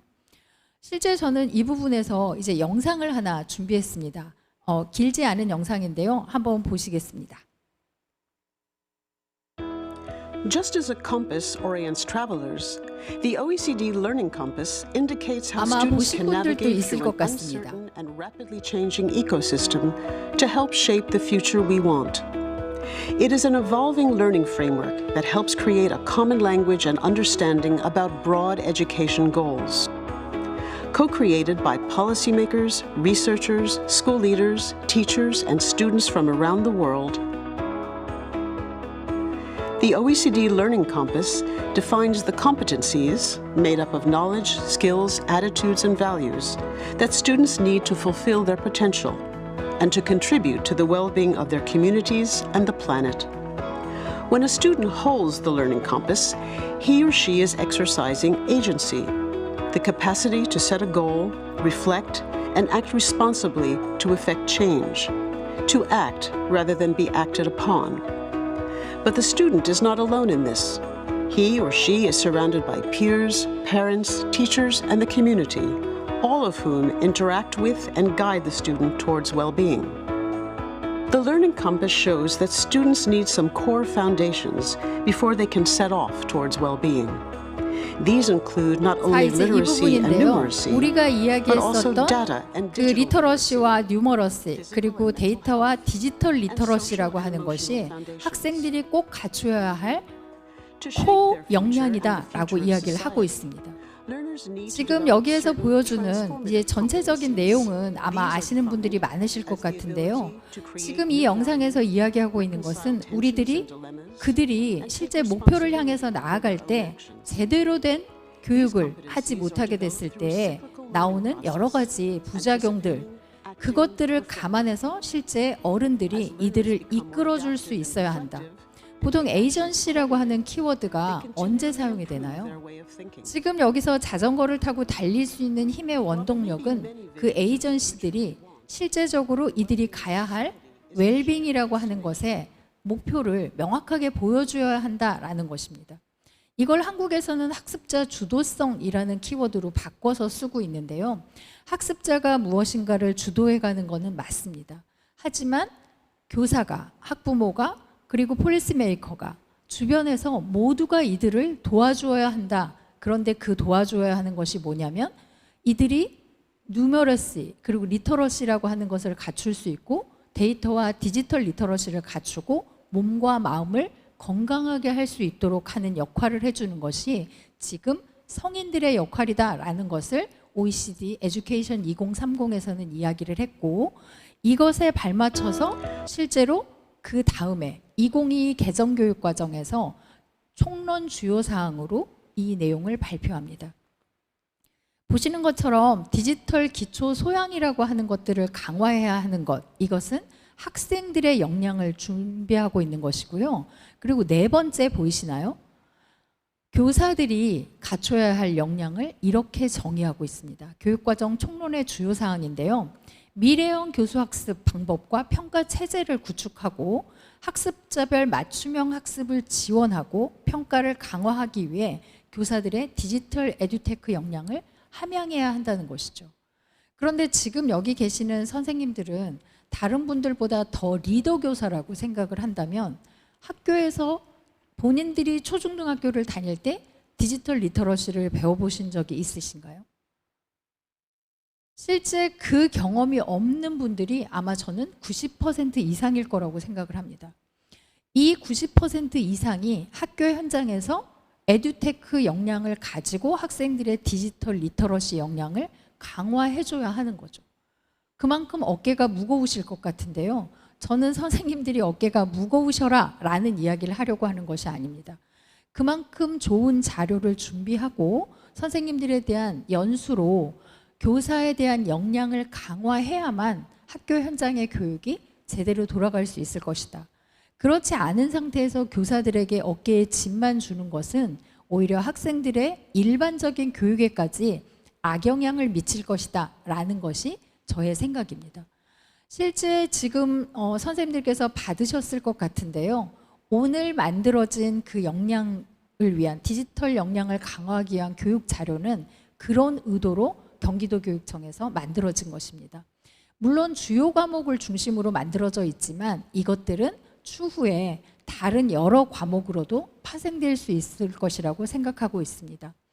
학교 현장에서 가장 수업 실수가 많은 과목들에 대해서 디지털 리터러시를 어떻게 활용하고 그것들에 대해서 어떻게 이해할 것이냐에 대한 측면입니다.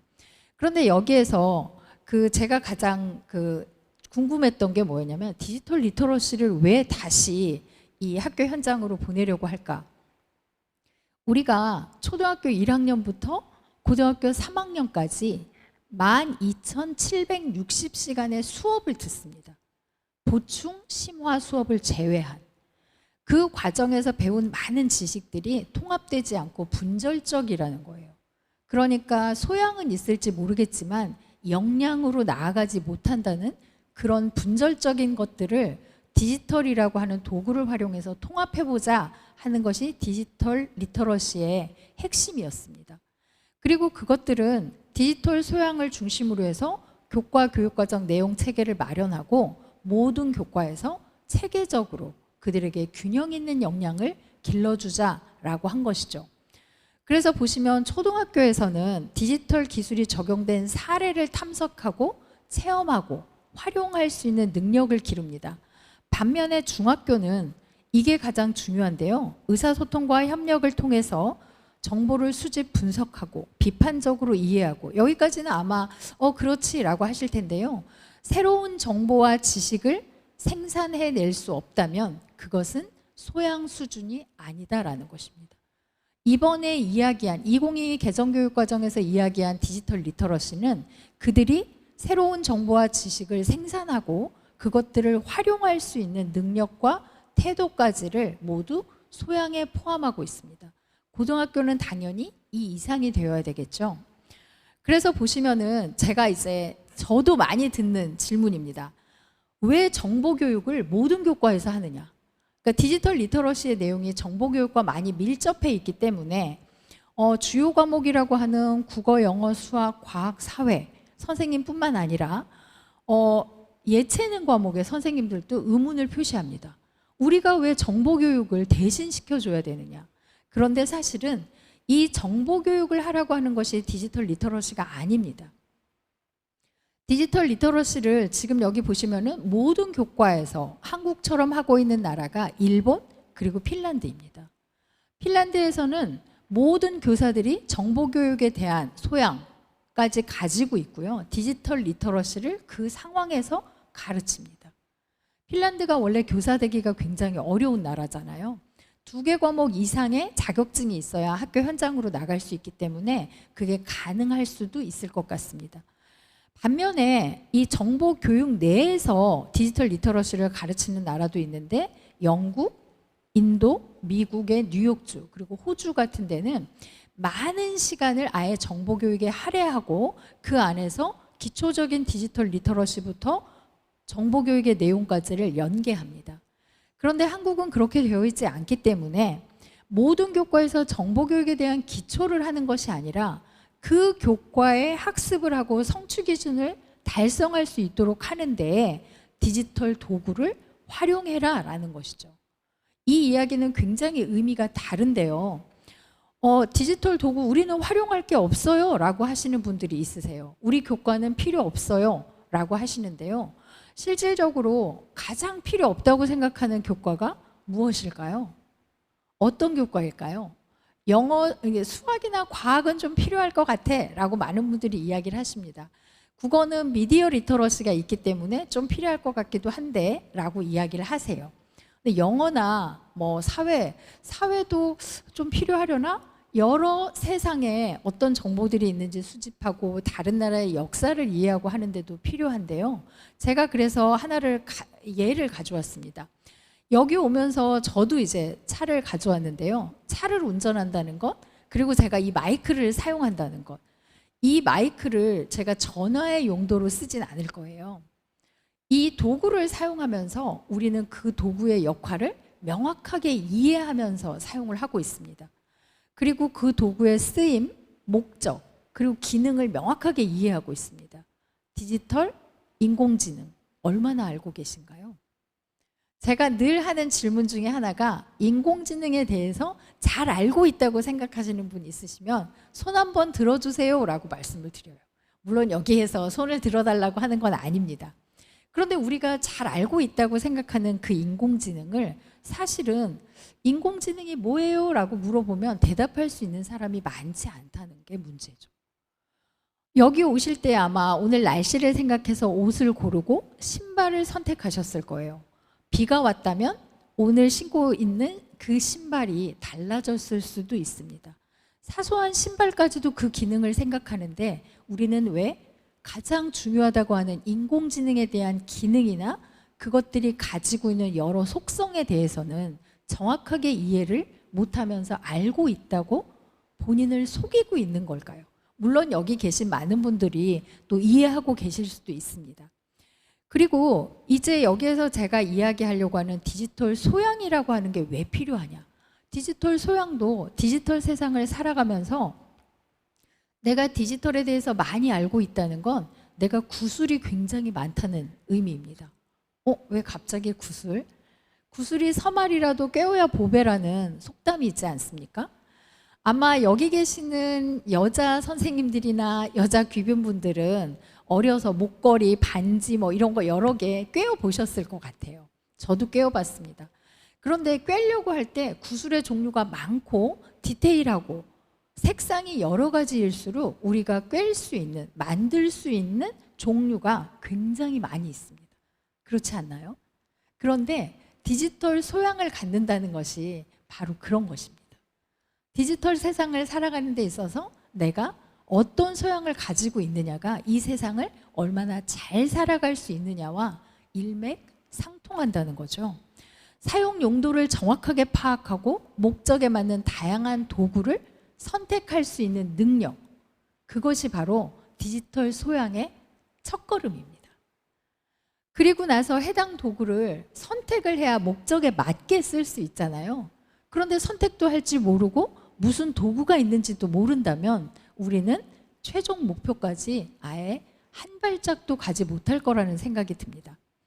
실제 2022 개정교육과정에서 디지털 리터러시의 내용 체계는 크게 4개의 영역을 가지고 있고요. 그리고 거기에 약 10개 정도의 세부 요소로 구성이 되어져 있습니다. 이 세부 요소에 대한 것들도 아마 그 경기도 교육청에서 개발한 자료를 보시면 해당 내용들을 구체적으로 확인하실 수 있을 것으로 생각됩니다. 그리고 그 자료들은 여기 보시는 것처럼 세부 요소를 중심으로 해서 각각의 학교급에 따르는 내용 요소를 갖추고 있습니다. 해당 내용 요소가 어떻게 학생들에게 가르쳐질 수 있을지. 그런데 여기에서 중요한 건 디지털 리터러시를 가르치기 위해서 교과의 내용을 억지로 조합하시면 안 됩니다. 교과의 내용을 잘 가르치도록 하는데 어떤 도구를 쓸 것이냐가 여기에 핵심입니다. 근데 많은 분들이 디지털 리터러시를 소양을 가르쳐 주세요라고 하면 어떻게 이야기를 하시냐면요. 아니, 우리 거 가르치기도 힘든데 디지털 리터러시 언제 기르죠? 본인들 과목에서 선생님들의 전문 분야를 가르치실 때 그때 학생들에게 디지털 도구를 사용해서 그 분야의 내용을 얼마나 잘 학습할 수 있도록 그리고 학습할 수 있는지를 알려달라라고 하는 게 이 디지털 리터러시의 핵심입니다. 그리고 여기에서 이제 인공지능 도구의 활용이라고 하는 게 있는데요. 제가 여기에 간단하게 내용을 적어놨습니다. 저작권으로부터 자유로운 콘텐츠는 바로 인공지능 사이트를 활용하는 것이고요.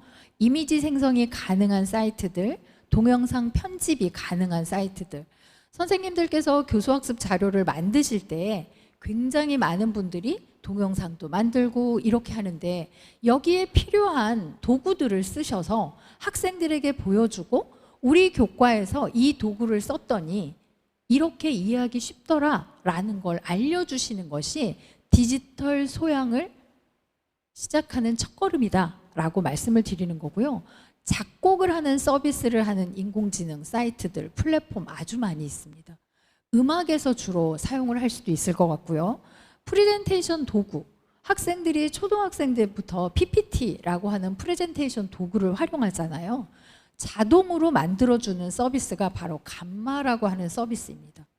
모든 교과에서 학생들이 발표할 때 만들어야 하는 프레젠테이션 도구를 이것들을 활용해서 만들 수 있다면 그들은 본인들의 분야가 무엇이건 어떤 분야에 나가건 간에 명확한 도구의 활용을 할 수 있을 것이다. 그리고 그들의 문제를 해결하는 데 도움을 줄 수 있을 것이라고 생각합니다. 제가 여기서 짧게 영상을 하나 보여드리겠습니다.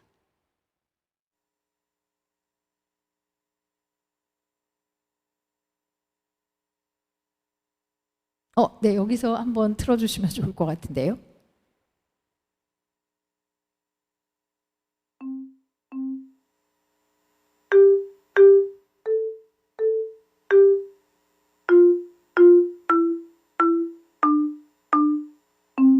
뭔지 아시죠?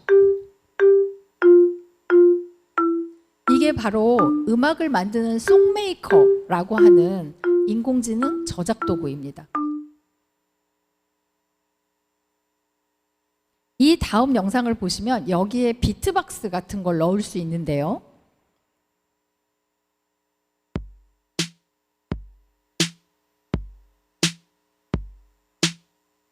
이게 특별한 기술이 필요하지 않습니다. 들어가셔서 도레미파 솔라시도만 아시면 할 수 있는데요.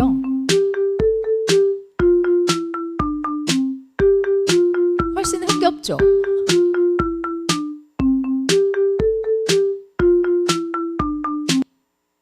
그리고 이 하단에 보시면 지금 제가 이게 되는지 잘 모르겠습니다만 이게 포인터가 제가 키가 작아서 그런 걸까요?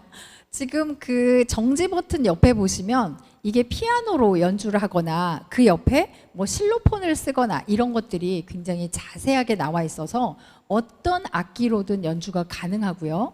실제 그 다음 영상 이거 한번 틀어주시겠습니까?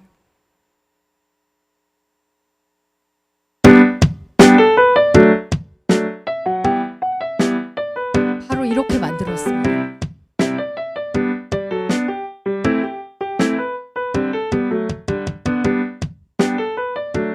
흥겨우시죠?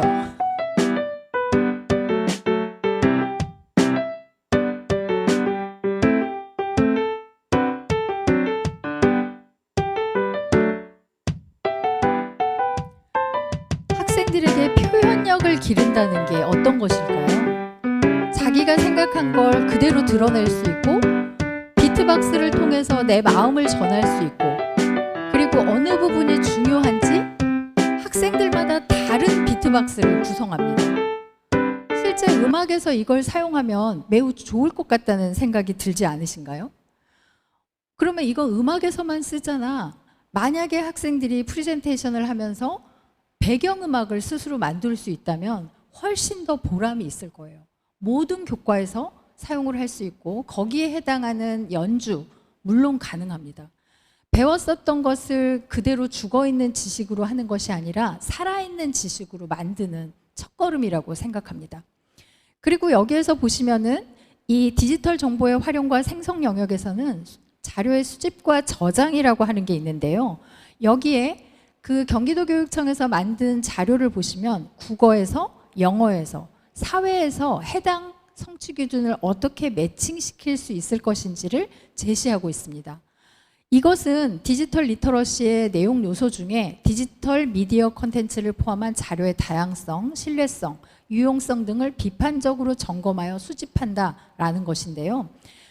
실제 국어에서는 다양한 매체의 환경 속에서 기호, 그리고 그림, 사진 이런 것들이 어우러져 있는 복합적인 것들을 비판적으로 분석하기 위한 성취 기준이 있습니다.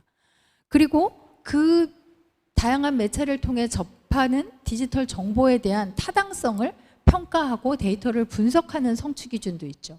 이럴 때 사용할 수 있을 것 같고요. 영어에서는 자신의 관심사에 관한 다양한 담화나 글을 선택하여 적극적으로 듣거나 읽는다. 이 부분에서 학생들의 선택, 표현, 그리고 더 나아가면 창의성이라는 키워드까지도 함께 엮어갈 수 있게 될 것이다 라고 생각을 하고요. 사회에도 해당 성취 기준을 달성할 수 있습니다.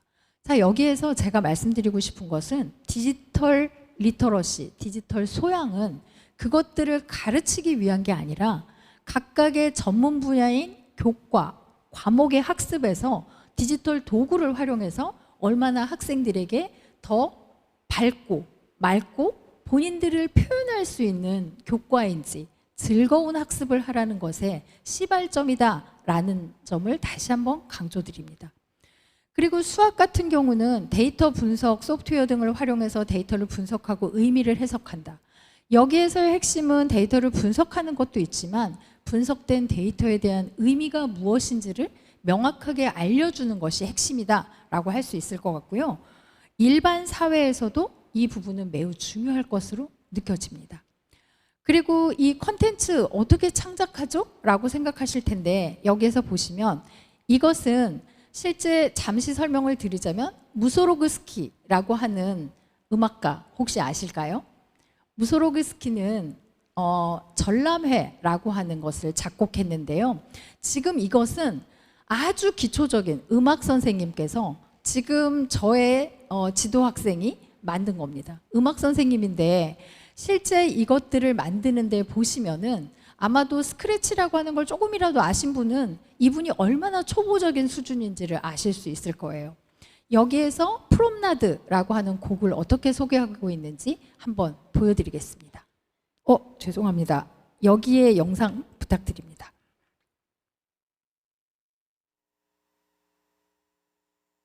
이 학생이 아직 소리를 넣을 수 있는 수준이 아니에요.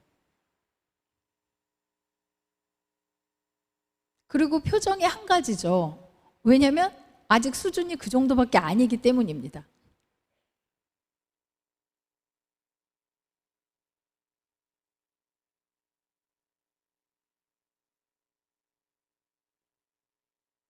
여기에 무소로그스키가 나오고요.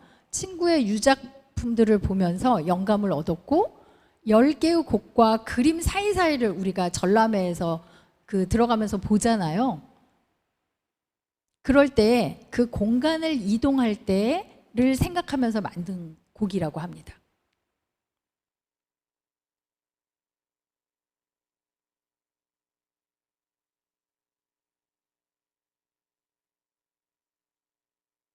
자, 이제 감상하시겠습니다.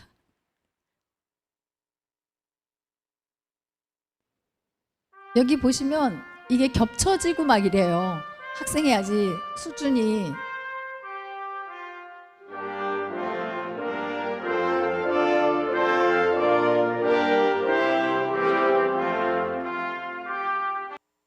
네, 제가 이걸 보여드린 건 모든 교과의 모든 과목에서 누구든 조금만 신경 쓰면 학생들의 영감을 불어넣을 수 있다라는 것이고요. 디지털 의사소통이라고 하는 거 모두 우리가 잘 하고 있는 것처럼 보여집니다. 그래서 국어에서 수학에서 이런 성취 기준과 함께 생각해 볼 수 있다는 것이 지금 오늘 나눠드린 경기도 교육청에서 디지털 리터러시를 어떻게 각 교과에서 교과와 접목시킬 것인지에 대한 내용을 소개해 드리고 있는 것이고요. 그리고 나서는 과학에서도 해당 내용들을 함께 매칭하는 작업을 진행했습니다. 많은 선생님들과 장학사님들께서 고생을 하신 자료인 만큼 그 퀄리티도 높기 때문에 아마 학교 현장에서 많은 도움이 되실 거라는 생각이 듭니다. 그리고 이제 디지털 윤리라고 하면 우리 모두가 굉장히 편안하게 윤리는 잘 알고 있는 것처럼 생각을 합니다. 그런데 여기에서의 디지털 윤리는 실제 우리가 무엇을 고민해야 될 것인지를 정확하게 짚어주고 있는데요. 바로 왼쪽에 있는 것은 스웨덴의 예술가 사이먼 스톨렌하그가 만든 작품이고요. 외계인과의 조유입니다. 오른쪽은 이 스톨렌하그의 작품을 미드저니라고 하는 인공지능을 활용해서 그린 건데 이걸 가지고 스톨렌하그가 저작권법 위반이 아니냐라고 이것들을 고소합니다. 그런데 인공지능이 그린 그림은 저작권법 위반이 아닙니다. 이걸 통해서 저작권 보호의 중요성, 디지털 저작물을 올바르게 활용하도록 하는 것은 아마 모든 과목에서 필요한 내용이 아닐까라는 생각이 듭니다. 그리고 또 하나를 보여드리면 제가 선생님들께서 이해하기 쉬우시라고 2023년 2월 23일 이것은 한국 시간입니다. 새벽의 자리야라고 하는 웹툰입니다. 이 웹툰이 그렇게 긴 웹툰은 아닌데요. 여기에 주인공은 바로 젠데이아라고 하는 실존 인물을 비슷하게 그린 거예요. 미국의 시간으로는 2023년 2월 21일, 한국은 23일입니다. 이 작가가 실제 이 그림은 이제 미드저니를 활용해서 그리고 거기에 멘트, 앞에서 보셨잖아요. 이 멘트는 작가가 작성을 합니다. 그리고 2022년 9월에 미 저작권청에 저작권법에 의해서 내 것을 인정해달라라는 신청을 해요. 그런데 미국 규제당국이 바로 2023년 2월 22일에 등록을 취소해버립니다. 왜 그랬냐면 인공지능이 그린 것은 누구도 저작권을 가질 수 없다예요. 창작이라고 하는 것은 내가 어떤 것을 만들어낼 건지에 대한 것을 기준으로 하지만 인공지능은 무엇을 만들어낼지 모른다. 결과를 알지 못하는 창작물은 창작이라고 하기 어렵다. 그래서 그림과 거기에 들어간 글을 분리한다라고 합니다. 이것이 윤리교육입니다. 아는 만큼 보인다고 함부로 사용하지 마세요. 도덕적으로 사용하세요. 라고 도덕 시간에 할 만한 것들을 가르치는 게 아니라 세상이 변화됐고 디지털, 인공지능이라고 하는 것이 나오면서 우리가 갖춰야 될 것이 무엇인지를 명확하게 소양을 갖춰주고 그들이 의사결정할 수 있는 역량을 길러주는 것. 그것이 바로 이 경기도 교육청에서 만든 디지털 리터러시와 교과를 접목한 내용이다라고 말씀드릴 수 있을 것 같습니다. 저의 발표는 여기까지입니다. 감사합니다. 늘 전달력 있게 귀에 쏙쏙 들어오는 강의를 해주시는 김자미 교수님께 따뜻한 감사의 박수 다시 부탁드립니다. 김자미 교수님께서는 2022 개정교육과정 디지털 소양 관련 각 교과에서 디지털 역량 교육을 어떻게 해야 하는지 명쾌하게 설명해 주셨습니다. 2022 개정교육과정 연계 교재 개발이 잘 이루어지도록 많은 자문을 해주셨습니다. 또한 교수님은 디지털 시민교육 정책 자문당 등 우리 교육청과 경기도 선생님들을 위해서 많은 도움을 주고 계십니다. 오후 2부는 1시 30분부터 시작합니다. 즐거운 점심시간 되시기를 바랍니다. 감사합니다.